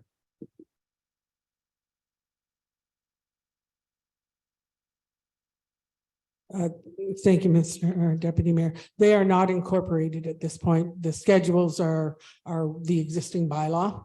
Okay, And the suggested changes are from various people. And I'm just trying to get our CBO on the line here. I think he's got the wrong passcode. So I'm going to okay, text so him the right. we'll get the passcode. CBO on. So I guess what we're debating is the various recommended changes by staff to all the schedules. And then, of course, any other changes that council may feel necessary as they go through the various schedules. So do we need to wait for a bit here till we get our CBO on the line? The first set of suggested changes are from our Public Works Manager, who is on the line. You Okay, can maybe start there. okay, so that's so the first schedule is facility rentals. Are there any changes? There's no recommended changes. Anyone have any problems with that? Okay, Schedule A is fine. Schedule B, landfill rates and fees. And There's some recommendations here. The yard waste, $30 due to the cost of grinding. Increase the yard waste, leaves, brush to $30. I guess that's a load. What is that now? Do we know? It's going to be increased from what to 30? If I may, Mr. Chair, it's currently at $10 right now. Currently, people, each ratepayer or property, sorry, I believe they receive a free coupon. Okay. And then after that coupon, if they bring a load, it's $10 for a load, a trailer load, truckload type thing, small trailer. And then that's the charge. I recommend that we bring it up to $30 in line with McKellar. It's a modest increase, and that's helped to offset some of the cost of our grinding, brushing that we just discussed. Okay, but they do continue to get the one free load each year, right? So I think that's important. That's been in place for 10, 15 years now, as long as I've been on council practically. So thank you. Anyone have a problem with that? Councillor Woods. Thank you, Mr. Deputy Mayor. Just a quick comment. I remember when Councillor McEwen and I were going through the changes at the landfill as part of the landfill committee. It was suggested then $30 a load for a load of brush, and there was quite a bit of pushback in the community about that, which is how we rested on the $10 per load. Whether or not that holds any weight for anybody, I just thought I'd mention it. Well, again, this is for debate by council. We're now, of course, chipping all our brush, and we just saw that that's a $17,000 expenditure. So if we're looking at it from a cost recovery standpoint, I don't know. And David, did I hear you say that this relates somewhat to McKellar and other places, or not? This is the same as what McKellar is charging. McKellar charges $30. People are aware of this $30 that they charge. I believe Magnetawan is still lower at 10, but they are getting into. They have asked to join brushing or grinding with us. So next year, if we can line up the brushing operations, we'll hope to save a little bit on the float charge. It's not going to be a big savings, but wherever we can find it, we are looking to do so. So I think Magnetawan will probably be following suit. They have a problem with all their brush. They have a tremendous amount, and they've tried different things just like us, and they want to try grinding it. Okay, any other questions on that? Consider annual CPI increases to account for the cost managing various waste products. We review them each year anyway, I guess is my feeling. So rather than rather than necessarily going CPI maybe next year the brush is only half price and we want to take the $30 down to 20. I don't know, but I don't know. What's the feeling with, I guess, increasing everything by CPI? I think it takes away the decision making a little bit in terms of each year reviewing it, is my feeling. But anyway, Councillor Nash. Yeah, I just had two questions. I guess I'll answer the CPI first.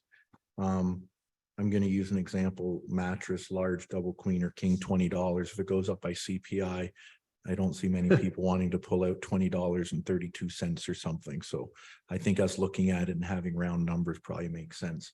In regards to the $30 fee for a load of brush, I guess I look at it and use that same example. I think Councillor Wood said there was some pushback when you talked about it last time, but I look at it and say, we're going to charge somebody more for a pickup truck of wood than the $20 mattress. So I think we're kind of looking at it backwards. And I'm going to put somebody on the spot tonight when we're talking about this, and I think you might know who it is. The fire chief that's sitting in the audience. But I guess what I'd like to know if we can investigate is, I know several years ago we used to burn material, and for whatever happened, I think there was a berm that was taken away, so we weren't able to burn any more. And I'd wonder if, I know the roads super is on the call too, if maybe the two of them could discuss back and forth and see if there might be any way that we could go back to a permitting system of a fire to save us $17,000. So I don't need an answer now, but maybe the two of them can speak to see if anything could be done to maybe help save some money. So I guess Councillor Nash, I can tell you at one point I did talk to our fire chief, and I think there is a way that we can burn up at Alls, and so I think that's a good suggestion. Back to the brush, I'm hearing a little bit of pushback here.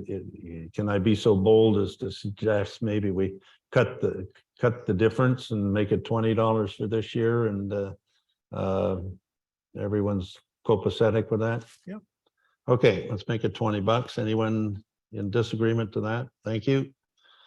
Moving along, schedule. Whoop. Oh, okay, sorry. Yeah. Yeah, you keep track of that. Thank you, Madam CAO. Schedule C, planning rates and fees, no recommended changes. Any comments there? Okay, Schedule D, building department rates and fees. The following refinements have been recommended by the chief building officer. Is he on the phone now? Yeah, okay, thank you. Okay, lower the fee for a demolition permit. Whitestone's fee is currently the highest at $150 compared to the neighboring municipalities, with the lowest being Perry Sound at $70. For what it's worth, I think maybe Perry Sound's low, not that we're high. So you're knocking a building down and want $150, unless we've had a lot of complaints about that. But anyway, that's my feeling. Maybe I shouldn't have interjected. What do people feel on reducing the $150? Yeah, Jamie, do you want to speak to that? I'm sorry. Thank you, Deputy Mayor. So I did some research just in regards to a lot of the surrounding municipalities, and we come in above everybody. Like Perry Sound was 70, McDougall was 80, McKellar was 100. My thinking behind the reduction is it's a lot easier to entice somebody when they need to get a permit when it's not like $100 as opposed to $150. And a lot of times you're going out to do another inspection on the property, and you're cleaning up the demolition permit while you're there. So it's not like you're making an extra trip. So that was my thinking, was just, it was, instead of us being at the very top end of the chart, kind of falling in and along the middle. Okay, so you're suggesting $100, is that right?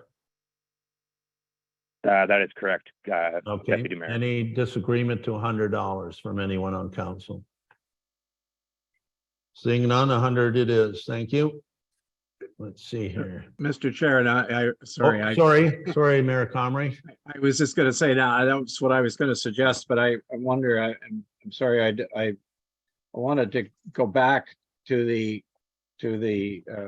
landfill charges and just make sure I understood what we're doing. It seemed to me that we need, for the next pass, we need to get staff to go by and go back and adjust the table to multiples of $5 or something, instead of just adding the cost of living. Is that what we agreed to do? No, we, as far as I know, we agreed not to put the cost of living in. So we would review it each year and adjust it accordingly, versus just applying 6.5 or 2.5 or whatever the cost of living is the way I read it. Is that so? true? So the suggestion is no change for this year then? Is that what we're saying? From last year? This is supposed to be the new schedule. $20 for this year for that one fee. Yeah. But all the rest of them stay the same? Is that right? The rest of them stay the same, yes. Yeah, I think I've got 3 heads nodding in the room here, so. Okay, I just didn't understand what we decided, that's all. Okay. Yeah, sorry. Okay, so it's $20 for brush and no CPI increase, so. Okay, now we're into printing costs. This is with the new machine for drawings. So the suggestion is $10 per page for, I guess these are basically contractors who may want us to to copy pages on this new machine. So it's quite a slick machine, by the way, in the back of the office. I've seen it. But anyway, what's council's desire with respect to this? Councillor Nash? I just have a really quick question or comment for it. I think it's a really nice printer. I think we spent a couple $20,000 or something on it. And I know everything's going to digital. And I'm assuming now, or in the past, we haven't printed drawings for a contractor. And I would assume when people are submitting their drawings, any contractor on a building site would have copies made themselves. I just don't want to see this turning into we're a printing shop for them. Hey, I've lost my drawings that I submitted to you. Can you print me off a few more pages instead of going into town and getting a printout? So I would think that unless there's an exceptional circumstance and maybe the building inspector wants to print something for free for somebody, that I don't know if we should be turning into a photocopy place. If we say $10 a page, people might be coming in all the time saying, can you print me a couple sets of those things, which might take a lot of time and manpower to do. So I just wouldn't be in favor of charging. And if we feel that we can do a print for somebody the odd time and they hand it to them because they're in a bind, I don't see any problem with that either. So Jamie, do you want to speak to this, please? Yeah, through you, Deputy Mayor, to Councillor Nash. The issue with a contractor going into, say, Cedarland Homes and getting a new printed drawing made by them, it will not be the one that has been stamped and approved by myself and the municipality. If people would like to submit digitally through the cloud permit software and still drop off a set of hard copy drawings, I have no problem with that. But if we're switching to a digital software system, the digital permitting system, we need to be able to offer the ability to print out the approved plans. And if we don't have some sort of fee associated with that, then the amount of paper we're going to go through and have no money coming in for that, it doesn't seem like that would work. I don't think $10 a page is too much for 24 by 32. That's pretty much on par with most office supply stores. But again, if they lose the drawing, then they need another copy. If it's eligible, if it's legible on 11 by 17 and they don't want to pay, and I can print that for a lost set of drawings, that's fine. But them going back to the designer to get a new set of prints doesn't work, because that's not the one that has been approved by myself. Yeah, no, I didn't know it was on approved drawing. So basically, when we're doing this digital permitting system now, you'll stamp the drawings and all they'll get is a digital set of approved drawings. And what you're basically saying is if they want a hard copy, we'll be charging for it. So that makes a lot more sense. I didn't know the context of this, so. Okay, is everyone okay then with the $10? I see everybody kind of nodding their heads now. Away we go. Schedule E, F, G, H, I. There's no recommended changes. Is there any changes that council is recommending in any of those schedules? Hearing none, away we go. Giddy up and go, as they say. Schedule J, miscellaneous rates and fees. Entrance permit application fee, increase the cost to $200 to cover the costs associated with the review, inspections, and administration. That's you, Jamie, is it? Or that's David. Okay, David, increase it to 200 from, what is it now? 100 to 200. Okay, thank you. Any comments on that, David? Not too many comments. Just if I take multiple trips out and have to review things, takes a bit of time.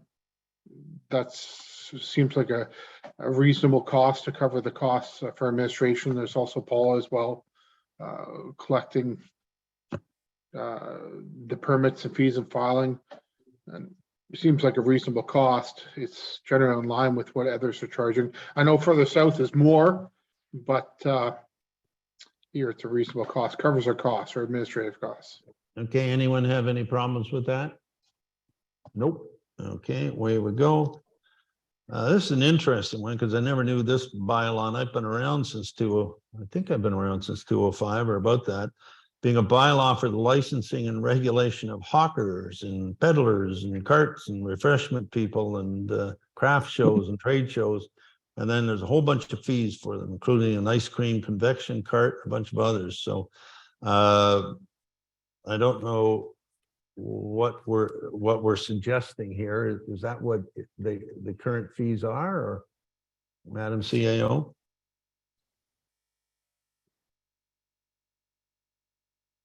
Oh, thank you, Deputy Mayor. Yes, these are the current fees embedded in this 205 bylaw, which came to my attention when the donut shop set up. I don't want to call it a cart. It was the donut folks, donut truck. Thank you. Thank you, Councillor Wood. I don't know why I couldn't think of that word.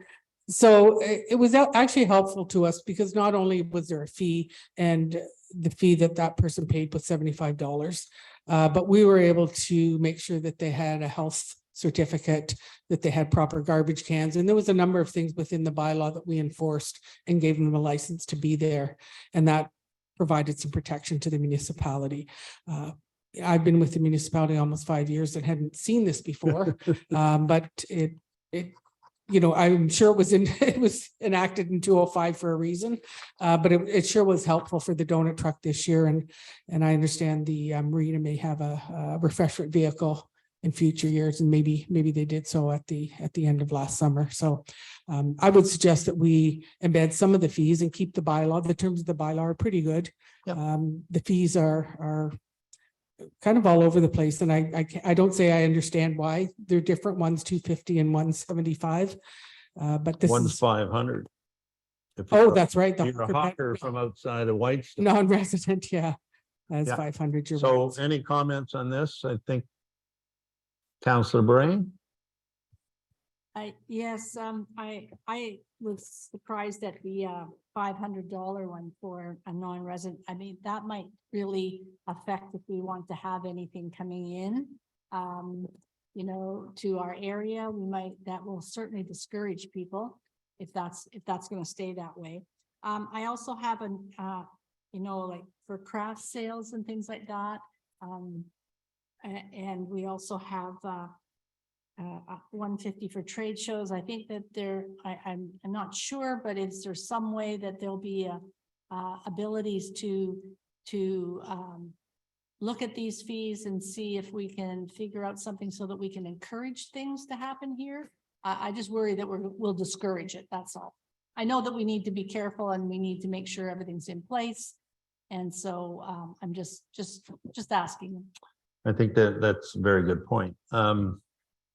Is there a way at all that we can just strike at sort of one fee instead of having all these different fees for an ice cream truck and a craft sale and a, non-powered food cart? Yeah, I was through you, Mr. Mayor. Yeah. I was gonna Councillor Nash, sorry. my suggestion was just gonna be, can we just make everything one number of $150? What do people think of a one set fee of $150? I guess I get the floor if I want it, right? Like a craft sale, there are sales in here that I know that people arrange. They rent the hall, and a whole bunch of, I've been to them, a whole bunch of people in the hall, and they've got all their crafts.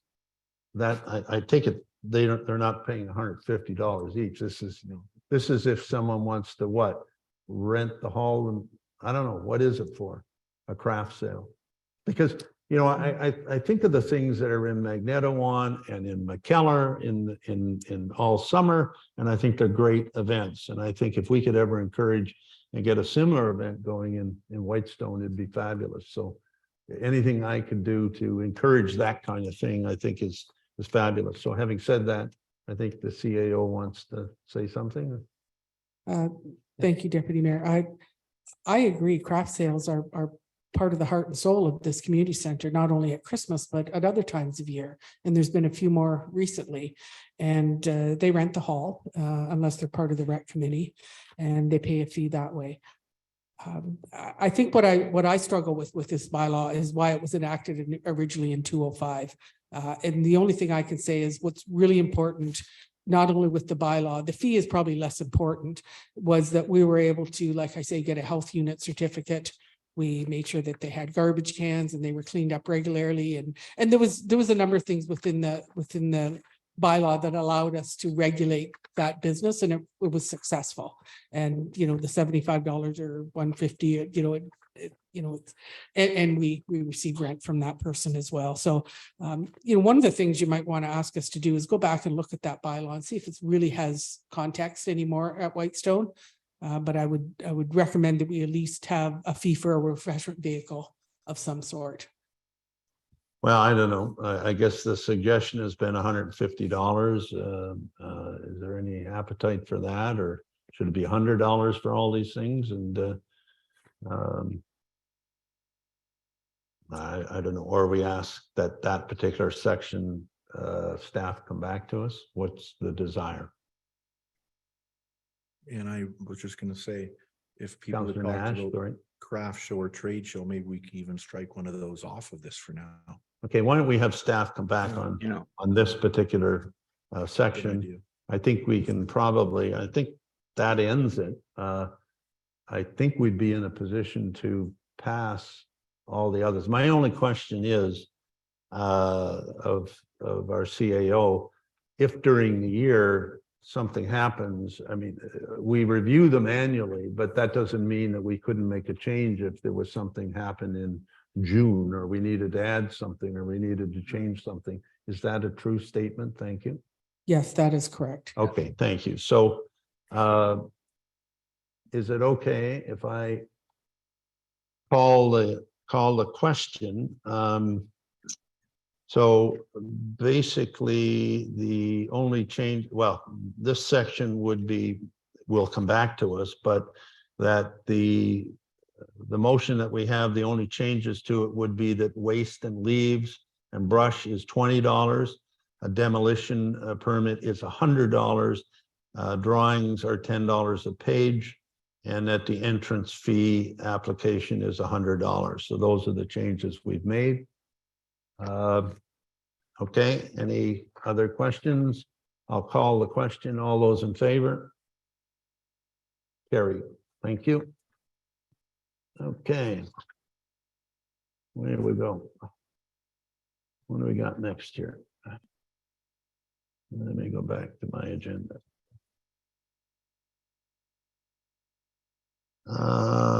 Okay, 9.2, the report from the building official, building services update and building permit activity to December 31st, 2022.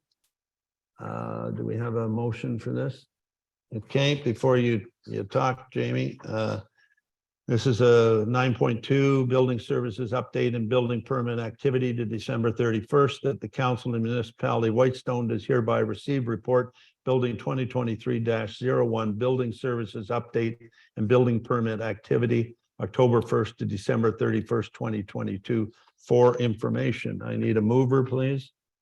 Councillor Woods, a seconder. Councillor Nash. Okay, discussion. Go ahead, Jamie. The floor is yours. Thank you, Deputy Mayor. 2022 was a pretty good year for building services. We had 123 permits were issued, 100 of those for new construction and 23 for demolition. 103 building permit files were closed, 18 occupancy permits were issued, and 5 orders were rescinded. So pretty busy year. The total revenue this year for 2022, or the previous year for 2022, was $145,857. That is down from the revenue in 2021, which was $188,368. So a difference of $42,511. However, in 2021, there was 137 permits issued, which is 14 more than 2022, with 9 of those 14 permits being for seasonal dwellings, which have higher permit fees. So, for example, the 9 permits for seasonal dwellings resulted in $38,883 in revenue. So that's almost the whole difference right there, just in the 9. So I'd say we're pretty much on par, other than those 14 permits making up the difference. There was the soft launch of the cloud permit software. The cloud permit program is live and available for digital permit submission. I've been in contact with some professional designers with regards to them using the software for their submissions, as they've done it with other municipalities, are familiar with the process, already have accounts. For the general public, for the time being, I've still been accepting hard copies of the application and inputting them myself manually. Just as we work out the kinks and final touches to the software to kind of adjust it for the municipality's needs for our area, in an effort to provide a smooth submission process for the applicants and just the general public. So your one-off permit submission, Bob the builder building a deck or a garage may not have the account on cloud permit, or want to go through that whole process. So while we're getting through it, I've been helping get those put in manually. And to date this year, I've issued 4 permits using the cloud permit software. Good for you. Thank you very much, Jamie. Any questions from council to Jamie on this report? Through you, Mr. Councillor Nash. I just have a really quick comment. I think it's a great report, and I thank him for putting it all together. I think there's a lot of information in here, and it really helps me see where our revenue is coming from and what's been issued and when. And I thank him for putting it together. I think it's a good report and very informative. So thank you. Good. Any other comments? Okay, I always ask Jamie, you've probably done this once or twice, but to us, but I always ask about outstanding permits in the past years, right? And I've been on council long enough to know that there's a lot of them that were 5, 6, 7, 4 years old, whatever, that were still outstanding. And how are you coming along with respect to cleaning those up and either finishing them off or taking action on those, because there's an awful lot of them. So, or there were an awful lot. So can you comment at all on that? Thank you, Deputy Mayor. So as I have mentioned in previous conversations, I have made permit status lists dating back to 2010, which really helps give a very good picture of what is still remaining open, as well as I've been working on digitizing the roll files in the office, meaning I'm going through all the property files, determining what permits are open and closed, which is also helping elaborate on that list. I have reached out to quite a few people. I do my best when I'm going to a property for an inspection on a recent permit to check to see if there's any other open permits from previous years that I can close while I'm there. But on one hand, like, I can only tell someone that their permit's open. If there's certain things that need to get finished or done, I can't force them to do it. It's kind of, I just remind them every time we have a conversation, your permit's still open. How are you coming? Keeping that bug in their ears. So like I said earlier, I closed 103 permits last year. I've already closed 3 this year, and we've only been back in business for 3 weeks. So I think we're doing pretty good. Good for you. Yeah. So thank But you. is there Deputy not, Mayor. Jamie, if I get a building permit, don't I get so many years to build, and then it's in effect no longer in effect? Like, isn't it 3 years or 5 years or something like that? Or what's the rule there? So thank you, Deputy Mayor. The Building Code Act says that a permit can be revoked if construction hasn't started after 6 months, or if it ceases for a year. But if, it has to completely cease for a year. So if they do one inspection a year, then that permit remains open. So. Oh, okay. Well, we won't tell them that secret, I guess. And you put a board on and away you go. So anyway. Thank you. Any other But- questions on the building officer's report? Thank you very much. I'll call the question on this. All those in favor? Carried. Thank you. Thank you, Deputy Mayor. Thank you, councilors. Have a good evening. You as well. Okay, bylaws. So the next is section 10, bylaw 10.1. Okay, Mr. Deputy Mayor, yes, could we have a short break? sure. It's been a request for, is 5 minutes okay? Okay, 5-minute break and we'll come back. Thank you, everyone. We'll be back in 5 minutes.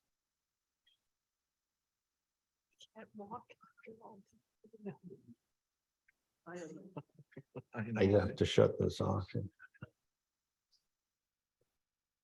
How do I shut this off, Michelle? Everybody's running. There you go. I'm gonna switch. Take the battery. out.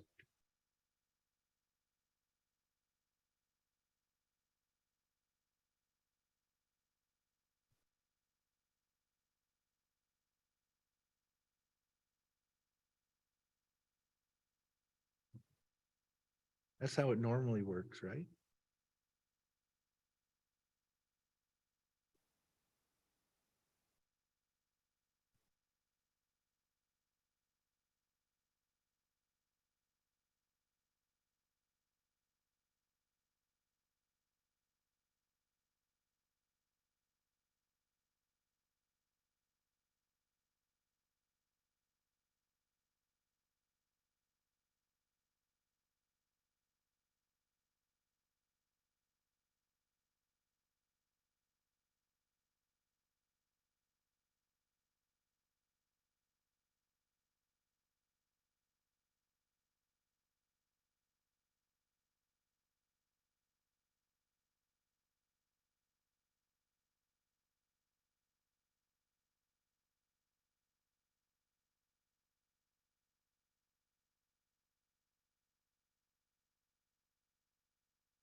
Testing, it is on.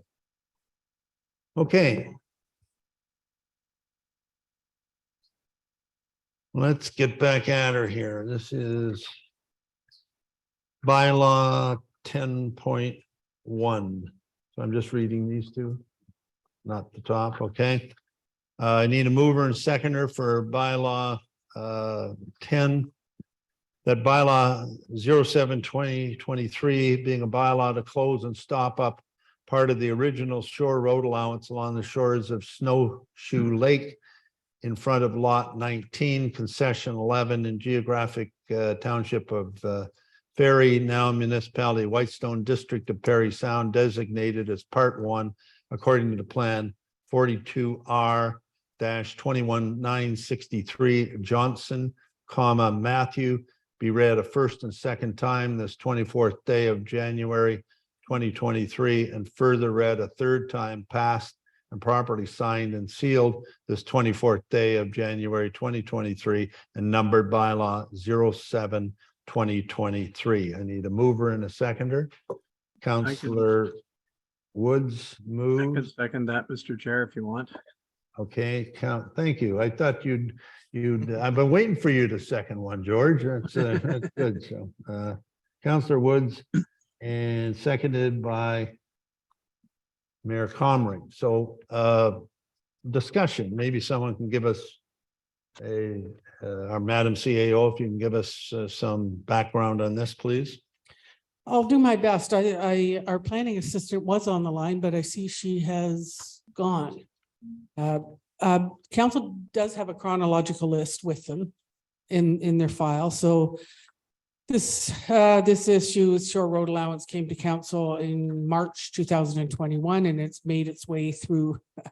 Well, there was a report from John Jackson in April on the council agenda in May 2021, and council gave it approval in principle, as you often do with regard to a shore road allowance. And it's way up north there, and it's an unusual situation where there's a M&R patent required. But according to the chronological list, the applicant has, well, the municipality received all the information from their lawyer. It was posted, public notice was posted on the municipality, website, and advertised in the Perry Sound North Star, as we are inclined to do. And we have a bylaw here that allows for the sale of the shore road allowance to satisfy all, and that will finalize this matter. Okay, any questions from council? I'll call the question. All those in favor? That's carried. Thank you. 10.2, which is another bylaw. I need a mover and seconder for the following bylaw 08/2023 being a bylaw to enter into an agreement with the Next Generation 911 Authority for 911 Services. That bylaw 08/2023 being a bylaw to enter into an agreement with the Next Generation 911 Authority Service for 911 Services be read a first, second time this 24th day of January 2023, and further read a third time, passed and properly signed and sealed this 24th day of January 2023, and numbered bylaw 08/2023. I need a mover and a seconder. Councillor Bray moves, Councillor Woods seconds. I don't know whether is the fire chief or who, I'll call upon our fire chief, Bob Whitman, to, you want to say something on this? Yeah, if you just go to the mic or get a mic, thank you.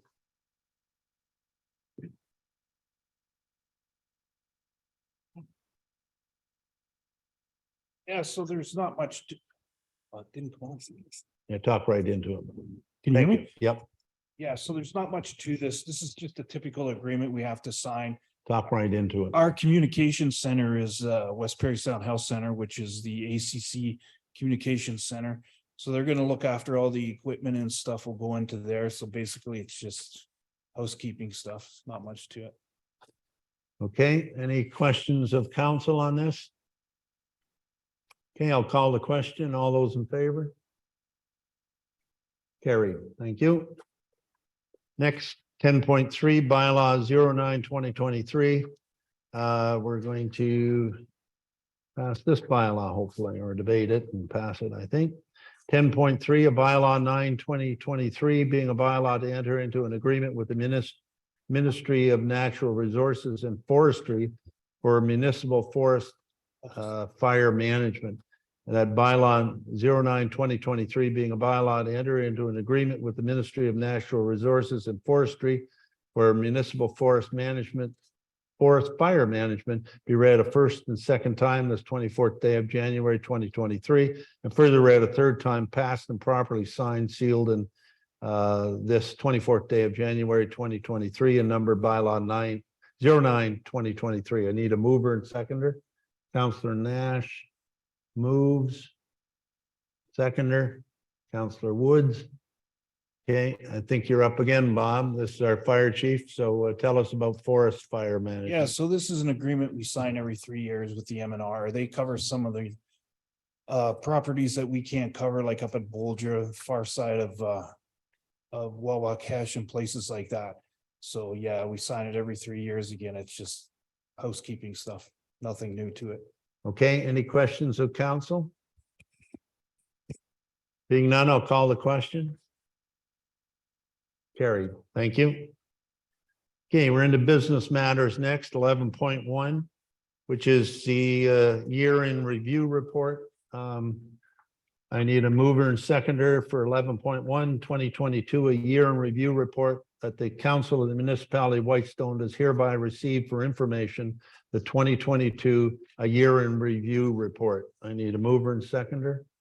Councillor Nash moves. Seconder, Councillor Bray.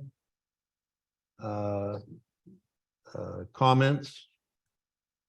Through you. Yeah, Councillor Nash. I was just gonna say there's a lot of informative information in here. I find it to be a good report, and I thank staff for putting it all together. Really quite informative when you read through it. So.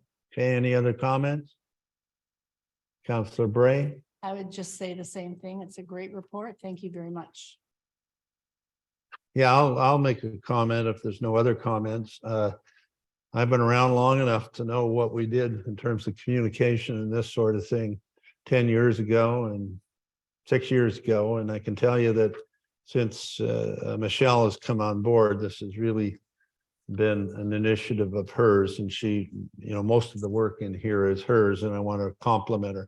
It's a fabulous document, and people are able to look at what we've accomplished over the year, and it's a lot of good things. And I guess my only comment would be that it eventually, of course, or quickly will be put on the website.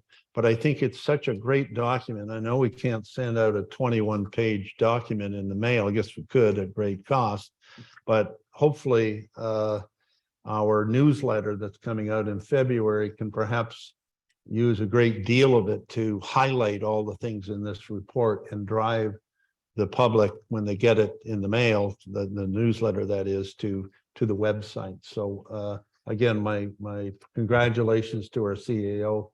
It's a great job, and I encourage everyone who's on the call or who listens to this afterwards to look at this report, because truly it's really good stuff. So, Madam CAO. Yes, thank you, Deputy Mayor. When council received this report last year, they asked, we talked about getting it out to the public, but what we did is we condensed it a little bit more. And it actually became the February newsletter. So we don't reach out to any of our organizations. We find ways to advertise what they want to say on our e-newsletter and Facebook. So this becomes the newsletter for February and becomes part of the tax bill. Yeah. Okay. Any other comments from anyone? Councillor Woods? I'll be brief. Thank you, Mr. Deputy Mayor. I'd just like to say thanks very much to Michelle and the rest of the staff for this report. It is very easy to read. A pleasure going through it. Actually, you can see everything that we did well on. I'd just like to say thank you very much. Okay, I'll call the question on this. All those in favor? Carried. Thank you. Next, revised terms of reference for the cemetery board and the thrift shop committee. memo, revised terms of reference, cemetery board, thrift shop committee. Need a mover and seconder that the council of the municipality of Whitestone does hereby approve the revised terms of reference for the cemetery board and the thrift shop committee. Need a mover and a seconder. Counselor Woods moves, seconder, Counselor Bray. Okay, these are two of council's committees that I assume have reviewed their terms of reference, and maybe the CAO wants to briefly tell us a report on this. Thank you, Deputy Mayor. Yes, that's what happened. Both the cemetery board and the thrift shop committee came to me and wanted to update their terms of reference. And a lot of it, the spirit of the terms of reference haven't changed. There was a lot of wordsmithing, and there was some things that were incorrect for the thrift shop, but the current chair of that committee, Peggy Whale, was very active in making the changes, and I can say that as well for the cemetery board. So if there was, I outlined a few of the things that would change, but like I say, there was nothing significant that council needs to be concerned about. It's just modernized wording, and in fact, for the thrift shop committee, we shortened it up a bit. Okay, thank you. Any discussion by council? If not, I'll call the question. All those in favor? Carried. Thank you. Okay, next one is the bottle shed report for All's Road landfill site. There's a report in the agenda that I encourage people to look at. But anyway, I need a mover and seconder. Bottle shed report. This is 11.3 bottle shed report for All's Road landfill site, Whitestone McKellar Lions Club. That the council of the municipality of Whitestone is hereby received for information the bottle shed report for All's Road landfill site prepared by the Whitestone McKellar Lions Club. Mover and seconder. Councilor Bray moves. Councilor Woods seconds. Okay, I've read it. Does the CAO want to comment? I guess just when I got to get to it, I guess here. Just for everyone's information. Sorry about this for a second. Yeah, so for everyone's information on the line, the total from All's Road last year was $8,449. So there's lots of good drinkers in the municipality. And their disbursements, by the way, were 7,062 plus some other things. And you can go on and the major one in here is $5,000 to the Christmas hamper program that they play a major role on. And there's other various things in here. So again, you can the bike rodeo, the donation to the Legion, and some other donations within the municipality. So this report is from Rob Dreyer, their treasurer. Again, I think we thank them for all their hard work because you know, they use all these things within our municipality, and they do a great job. So anyway, any comments from other people on council? Okay, thank you. I'll call the question. All those in favor? Carried. Thank you. Okay. Next one, what are we going into here? Notice of motion, Councillor Scott Nash. So I guess you're going to make this motion, Councillor Scott Nash. So anyway, notice of motion, Councillor Scott Nash, that to conduct their duties, each member of council must have access to electronic device that has the capability of sending and receiving municipality Whitestone email and connecting to the municipal office and community center wireless network to enable the viewing of electronic meeting agenda packages, and that to assist with the purchase, maintenance, and support of adequate electronic devices and internet access, each member of council is entitled to an annual electronic device allowance, and that the security, safekeeping, maintenance, and support with respect to the electronic device, as well as its applications, any peripherals and internet connectivity, I think, support are the sole responsibility of the member of council. Password protection for the device is required, and that the following electronic device allowance be provided to members of council: year one, $1,300, and year two, 3, and 4, $600, and that to be eligible for the reimbursement of the annual electronic device allowance, each member of council must complete and submit the electronic device allowance request form on an annual basis to the treasurer or designate. So I take it, Councillor Nash, you're making this motion? Yes. Thank you. Councillor Nash makes the motion. Seconder? Councillor Mr. Woods? Chair, Hello? Chair, point of order, this is a notice of motion, not a notice of motion means that you're going to give a motion at a at a subsequent point, but and normally I would just let this play out, but I wanted to point out to everybody that there is a report coming with respect to the rest of the audiovisual equipment and so on in the community center. It was supposed to be on the agenda tonight, but unfortunately I did not get the cost estimate information in time to prepare it. But the proposal that is coming is that we would in fact provide each member of council with a device. And that's a different, I mean, it's a different approach to accomplishing the same thing that Councillor Nash is moving. So I mean, if this goes ahead as a motion tonight, I would then end up moving that we defer it, because you're going to see something. You're going to see an alternative approach, which I think is necessary for us to do what we want to do to complete the video portion in the community center. So. And it would really be mutually exclusive. It would accomplish the same thing, but it would be mutually exclusive with this one. Okay, thank you, Mr. Mayor. I'll call upon Councillor Nash and Councillor Woods whether they want to defer this or proceed with it this evening. Councillor Nash? I'd ask that it be proceeded with this evening. Okay, Councillor Woods? Okay, thank you. Councillor Nash, do you want to speak to it at all, or? I can. I brought it up and I looked through some of Speak into the oh, mic, sorry. please. Thank Yeah, you. Sorry, you always mention that to me, Deputy Mayor. I did a little bit of research on this, and I really looked at another neighboring municipality, which was the township of Muskoka Lakes, to see the values they did, and these are in keeping with Muskoka Lakes. And I thought it was important that we had some form of a budget for it, but I also think it's important that some people might have an Apple computer system that they use in home. Others might have a Microsoft or a PC led one.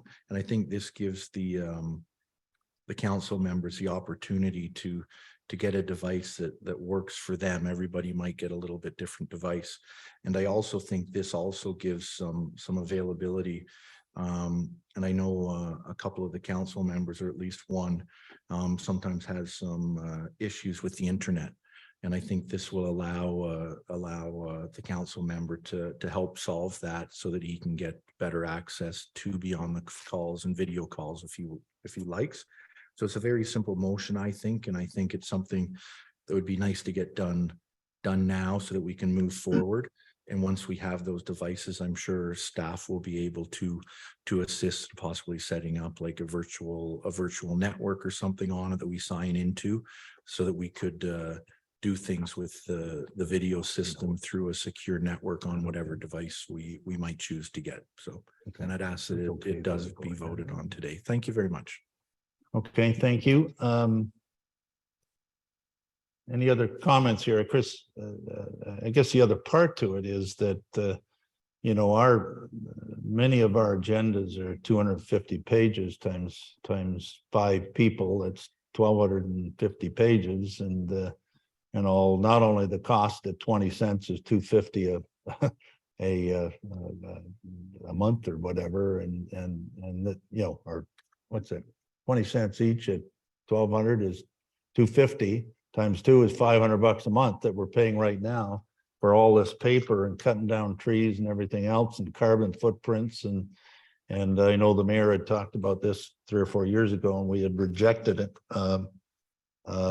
So I hear you, Mr. Mayor, about, you know, this other thing coming forward, but I think this is a good thing, and will allow us all to participate through a computer at these meetings and cut down on our paper usage. So yes, Councillor Bray, sorry. Yes, I'm not sure exactly what is coming in the future, but I was just curious as to whether this would complement that. This would be something separate for the use of the council member, and then the other would be attached to like the equipment that is needed for the meeting. I'm just not sure what. I can see where we might need this as well as whatever's coming. But I don't know what's coming, so I have a hard time understanding this. Well, I think what's coming is trying to fix the audio visual part of council meetings that we've been working on for the last couple of years that haven't been completed, and whether we're using a computer of our own liking, I guess, or a Chromebook or whatever other options there are. This is saying you get to choose, you know, what you want that's functional for you, and therefore all official plans and all the other paperwork that we have will be pretty much eliminated. So I see it as complementary, but there may be, I guess there could be other options, but again, the mover and seconder want to go ahead with this particular motion. So okay. Yep, thank you. I'm not disagreeing with any of this. I think that I just was trying to figure out whether what Mayor Comrie is talking about is something that would be just for here in the council chamber, or whether it would be something that would go with the counselor. That's all. I'm just trying to. In terms of this? Not this. In terms of what Councillor Comrie said. Yeah, okay. George, you have your, Mayor Comrie, you have your hand up to you, or want to say something here? Well, yes, I want to clarify the intent of the proposal that I'm going to make is that the municipality provides each member of council with a device, but the devices are all the same, and that's important for two reasons. Number one is that we're going to use those devices as effectively as the cameras, so that the councilors can be seen by the people who are remote, you know, who are coming in. And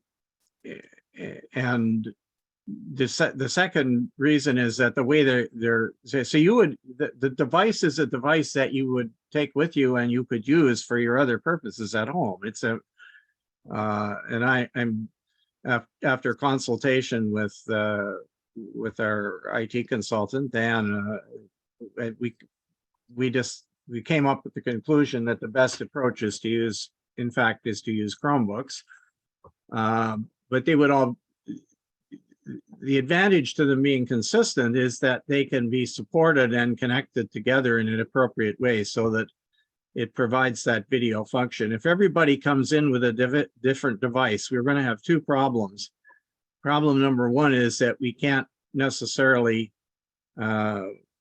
put those images together properly and sync them with the audio. And the second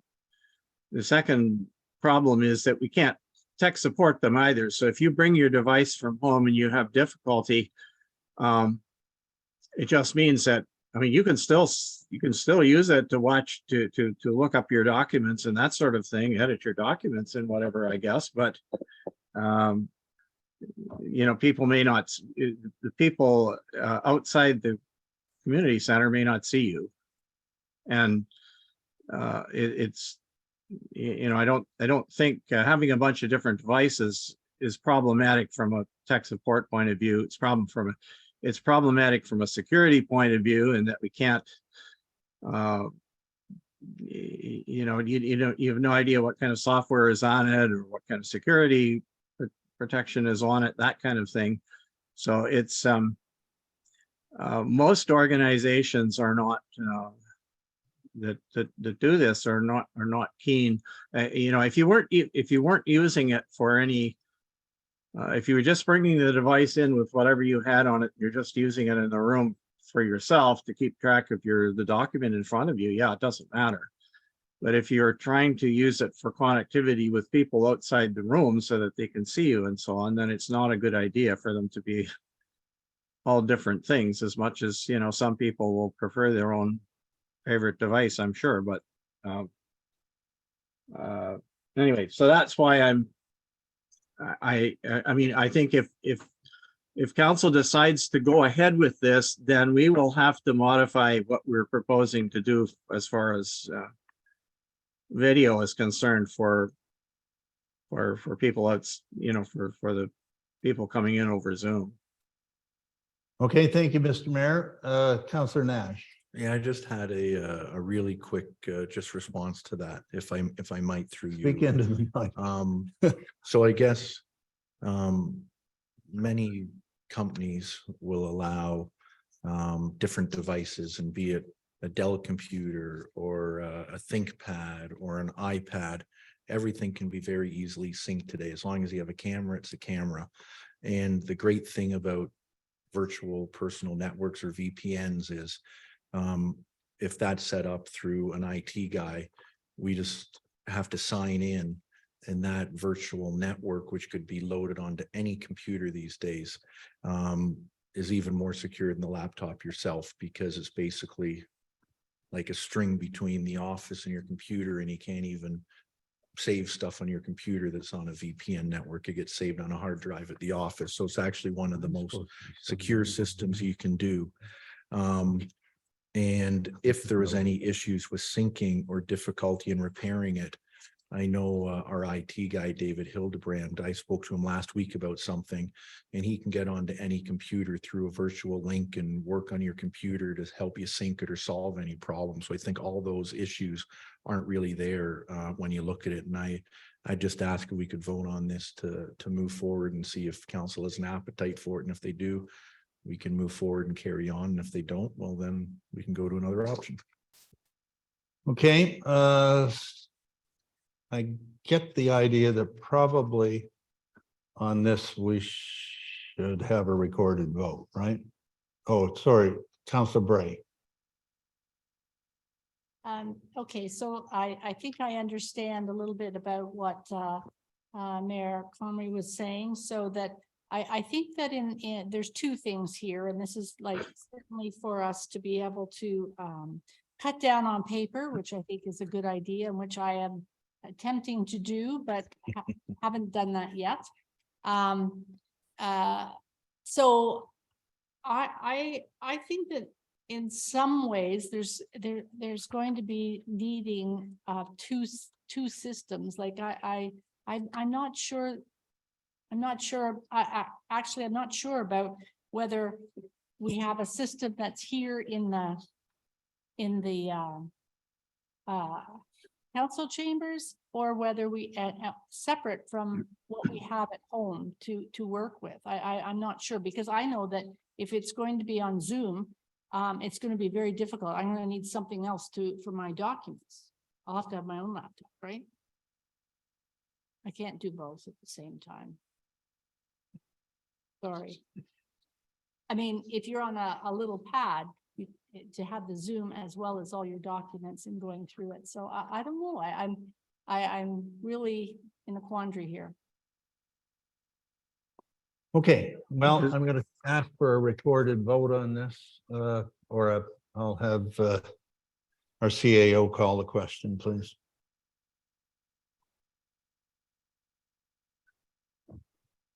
You can. Counselor Bray, Oh. Yes, I guess. Mayor Comrie, No, Counselor Nash, Yes. Counselor Woods, Yes. Deputy Mayor Lamb. Yes, That motion is carried. thank you. Okay, next is correspondence. Just have a motion here.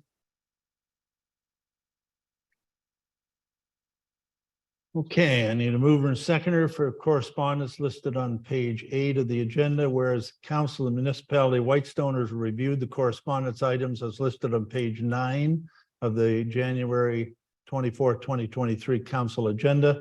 Now therefore let it be resolved that the council receive the correspondence items for information with the following extracted for further discussion or action. I need a mover and seconder. Counselor Woods moves, seconder. Counselor Nash. Okay, how many letters do we have here? There was only 3 or 4, wasn't there? Are there any here? I don't have any with my stuff. Excuse me for a second. No, it's misfiled, so let me just see here. Does anyone want to extract any of these, this correspondence? Oh, here it is. Okay, so there's a Phenom one. There's a monthly job reports one that we get all the time. Yep. And I think there's there's a third one in here, which is the Magnetawan Watershed Land Trust. Anyone want to extract any of those? Counselor Bray? Yes, A. A, okay, Phenom is A. Any others? Okay, so I'm gonna say with the, that's what I do, right, A in here, okay? Thank you, okay. Counselor Bray, A. Yes, the Phenom conference is coming to Perry Sound. Phenom is the Federation of Ontario, Federation. It's Northern Ontario Municipal, sorry. I can't remember. It's too late right now. This gets moved around from area to area through the north. And it's an excellent conference for people to get together, to network, to be able to hear what's going on. We do get, they usually do get some ministry people at it. So it's even, it's smaller and it's easier to be able to connect with people. And so I think it's an excellent opportunity when it's here in Perry Sound, because we should all be going and nobody has to stay anywhere else. Like we don't have accommodations. I know that it's probably something that it does take time out of your schedule, but I think it's an excellent, and I've always found it excellent, and I've been to it twice. Thank you. Okay, I think that's a good suggestion. Maybe I would suggest that we all look at our calendars. And is there an agenda for this? Is there something coming out that says here's all the topics and everything? There probably will be, but I haven't seen, I haven't Yeah. gone on Yeah. to look. Yeah, I wonder if it's possible to get an agenda on this and then maybe bring it back to the next council meeting. Certainly, I agree that it's probably worthwhile that one or all of us or whoever attend, but I personally would like to see what the agenda is, because we might say, well, I can go Tuesday, but I can't go Wednesday or whatever, that kind of thing. So I think it's a good suggestion. I'm going to suggest that we bring this back, try to get an agenda for it, and then we can make up our mind at the next meeting. Okay? Is that everyone okay with that? Okay, I see lots of people nodding, so that's good. Okay, we're done with correspondence. All those in favor? Carried, thank you. Okay. Well, we're moving right along here. What's next? Getting near the end, I think. Correspondence, counselor items. Is there a motion for that? No. Okay, counselor items. What counselor items do we have? Nope. Counselor Bray. Well, I just came back from a conference, Good. another conference, from the Rural Ontario Municipal Association Conference, and it was an excellent conference. It was in Toronto. It was started on Sunday and went through till today at noon. And there were a lot of really good sessions on rural housing, on seniors in how to make your area senior friendly. There was a lot of good information that came, and a lot of good networking with other municipalities, because you got to meet other people in these sessions. The Minister of Municipal Affairs and Housing was there to speak, also was the Premier, and there were quite a few ministers there. I think there was about 20, but I'm not sure, that were there for a Bear Pit session where they had all these questions, and it was really really interesting. And so I would encourage anyone to go to it another year if they haven't been there. And I will be giving some information out on some of the sessions as I pull it together, but I just got back. Excellent. Thank you very much. I went to that one time and really enjoyed it. And I know just being new on council, it must have been very enlightening for you. Energizing. There you go. Well, Councillor Bray not only went there today, then drove back and now is in this, and I'm sure will probably be asleep within a half hour of getting home. But anyway, thank you. Any other councillor items? I have a couple of things if I Councillor could, Deputy Nash? Mayor. I guess over the last couple of meetings, I know we've run out of time, so I just have a couple of things I'd like to go over if I might. Okay. So I guess the first one is I just wanted to make a note publicly that because I'm on council that I have canceled, I'll call it, my membership in the Gooseneck Lake Property Owners Association. So I'm no longer an active member during my term of council. So I just wanted to let people know that. Okay. The second thing was just I noticed, and thank you to staff for updating the sign on the bunny trail. It now says drive safe, which is good.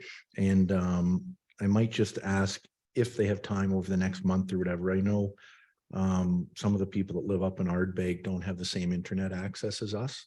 So if possible, when there might be time, if maybe they could put on there when some of the next meetings are, it does help. And I've heard before that they like to see that. So if possible, and if staff can look into that, would be great. But thank you for doing what they did. And then the last couple of things are really just little reminders that I hope maybe we can get on a council meeting in the near future.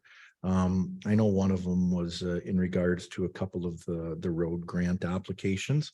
And I know people are away for the holiday season and everything, but I'm just wondering if maybe over the next one or two council meetings, if maybe we can get a report back on that if time allows. I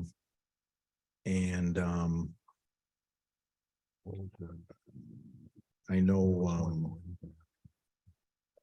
I've seen a couple emails and there are some comments I noticed on some of the social media. And I was just wondering if it might be possible. I know there will be something coming up on council. I think it'll be in February from what I understand on the Lake Washcash Task Force. And I just think from a council side that it might be prudent if during that time that we give some members of the public to speak to it instead of having it in a session where it can't be spoken to by public. I think having some public input into that might be nice when it does come back. And then the final thing I have is simply, I think some time ago, and I might be incorrect in this, but I believe there was an expense and council had approved it before my time on council of, so I'll call them road signs or speed limit signs. And I'm just wondering if, again, staff can look into it and just give us an update back as to have they been purchased, how many signs might have been purchased, and is there any active in the municipality now? And if there are, what location are they? And these are the signs that kind of flash your speed and slow down and stuff. So just a little report back to us again in the next 1 or 2 council meetings as to just an update on the status of that. And that's it. Thank you. Yeah. The sign thing, maybe the mayor can remember this. It was something about in the village here, wasn't it? About slow down or speeds or flashing something or other, I think along Highway 124 in the village, wasn't it? Or whatever. So, Mayor Comrie, do you remember about signs? Yes, I do. I guess our Director of Public Works has gone off the call already, but the last time I checked on the status of that, I believe that we in fact have the signs. What we were waiting for was we have to get permission from MTO to put them up in a particular location. Okay. And we were waiting for that. And in fact, we were anticipating having them up maybe for a little bit before the snow came, but that didn't happen. And in the wintertime, I think sort of conventional wisdom is they don't like to use them as much because there's always a danger that they're going to get hit by a snowplow or something like that, you know, but and so it's probably going to wait until we get into warmer weather. But I guess we should get Dave Creaser to comment on that. I haven't heard anything. It was November, I think, when I last talked to him about it. So. Okay, thank you. Councillor Nash, the road thing, I know there was one on Bolger, or the road at the Bolger. What was it? There was a second item, wasn't there, on the road thing? Yeah, sorry about that. Is in regards to just let me see my notes I had here. Hold on 1 second. Well, if not, Yeah, no, I have it here. It was in regards to Amarak Trail and Rinrock Oh, yeah, Acres. okay. Yeah, I Just in remember that. regards to if the owners of the roads had provided approval on the Yeah, I application, remember- that I they're remember. okay with the groups applying for it. Okay, thank you very much. Any other councillor items? Okay, good. Question period from the public. Anyone from the public want to talk? Oh, Ed Can, I see your hand up there. So Ed, the floor is yours. Okay, thank you very much, Mr. Deputy Mayor. I just have a quick comment or quick question for you. That there was the annual public meeting was held for Belvedere Heights last night. And I just wondered if you could give us an overview as to what might have happened or what is going to happen in that regard. I know I'm putting you on a spot, but maybe, yeah. Well, you are kind of, but that's okay. I did attend the meeting. It was kind of their annual meeting for representatives of council in the area. And they went through, of course, all the good things that are doing, the executive director and whatever. They went through the financials for 2021, I think, and gave a report and got everything passed for not only the financials, but appointing the auditor and that sort of thing. Donald Sanderson talked about the campus of care and that sort of thing. Jim Hanna talked about the life leases a little bit, and so did, and again, don't quote me 100% here, but Don Carmichael, and I think the acting chair, Art Coles.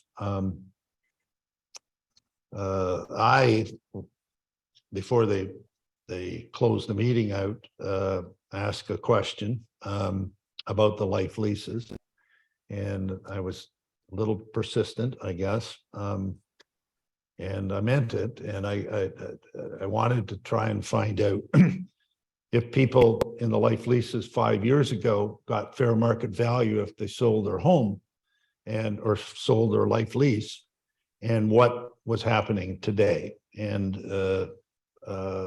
long story short, after nudging them a little bit, they did get fair market value 5 years ago, and they don't get it now, and they admitted that. And they did say that they could come out and talk to us in closed about this, and I said, well, I think we've already sort of indicated that Whitestone wants to come out, whether it's enclosed or open or whatever, to discuss this. Because, and I can tell you, it's bothersome to me. There were, I think, 30 or 40 people on that call. The press was there, so stay tuned. I'm probably going to be quoted on Friday in the paper about this. But the funny part was, I don't know whether they recognize it, but afterwards, after I went off the call, they continued and they were live mic'd and didn't know it. So of course they talked about how I was a troublemaker and how Whitestone was a troublemaker for even asking the question about the life leases, which I take as a badge of honor, to be honest, Ed. I was elected to take care of things. They even went so far as to say, this is only coming up because an ex-counselor in Whitestone's mother lives in here.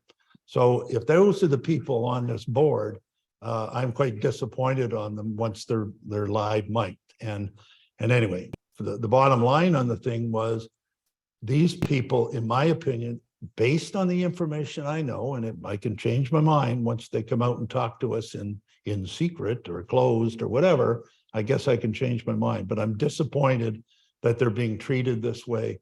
And I think my guess is the rest of council, or a lot of council, is going to agree with me. So that's what happened at the meeting. No one else asked any questions, and they sure as heck didn't want to get into the life leases. So, and I also said, what's going to happen when if you do get permission to set up a new place at where the hospital is, and you sell this land for millions of dollars, where's that money go to? And why are we not treating the life lease people better than we are? So if that summarizes it, that's what I did. So and I do it again. So thank you. Any other questions? Oh, Mrs. Lamb's in the room. Go up to the mic, please. And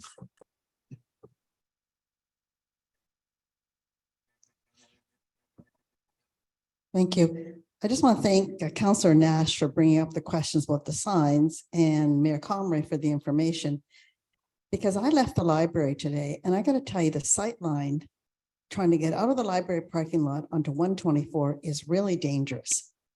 I think it's compounded in the wintertime when the snow builds up. I'm not a tall person, so it's really hard for me to see around those snowbanks. I really hope that the MTO will allow for some kind of slowing down of that section of the road, some signage. I don't think people are respecting the 50 zone at all. And we got big trucks going up and down that road. I really, really hope that MTO sees that as a problem. I hope that you as a council stress that to MTO, that there's got to be some kind of change in the village part. We have children crossing the road. We've got seniors crossing the road. We have to have some changes. Thank you. okay, Mrs. Lamb, thank you. Any other questions? Seeing no one with their hand up, I'm going to move now on to the confirming bylaw. Hey, we're getting done at 9:30. We're doing well. So confirming bylaw, that bylaw 10/2023 being a confirmatory bylaw for the council meeting of Tuesday, January 24th, 2023, be given a first, second, and third, I think that, yeah, and final reading, and is passed as of this date. A mover, please. Councillor Woods, seconder. Councillor Bray. All those in favor? Any discussion? All those in favor? Good. Carry. Thank you. Last but not least, adjournment. Whereas the business of the meeting has been concluded, now therefore let it be resolved that the meeting be adjourned at 9:32 p.m. until the regular council meeting of February 7th, 2023 at 4 p.m. Or at the call of the chair. A mover, Councillor Woods, seconder, Councillor Nash. All those in favor? Carried. Thank you, everyone, and good night. Been a blast. Thank you.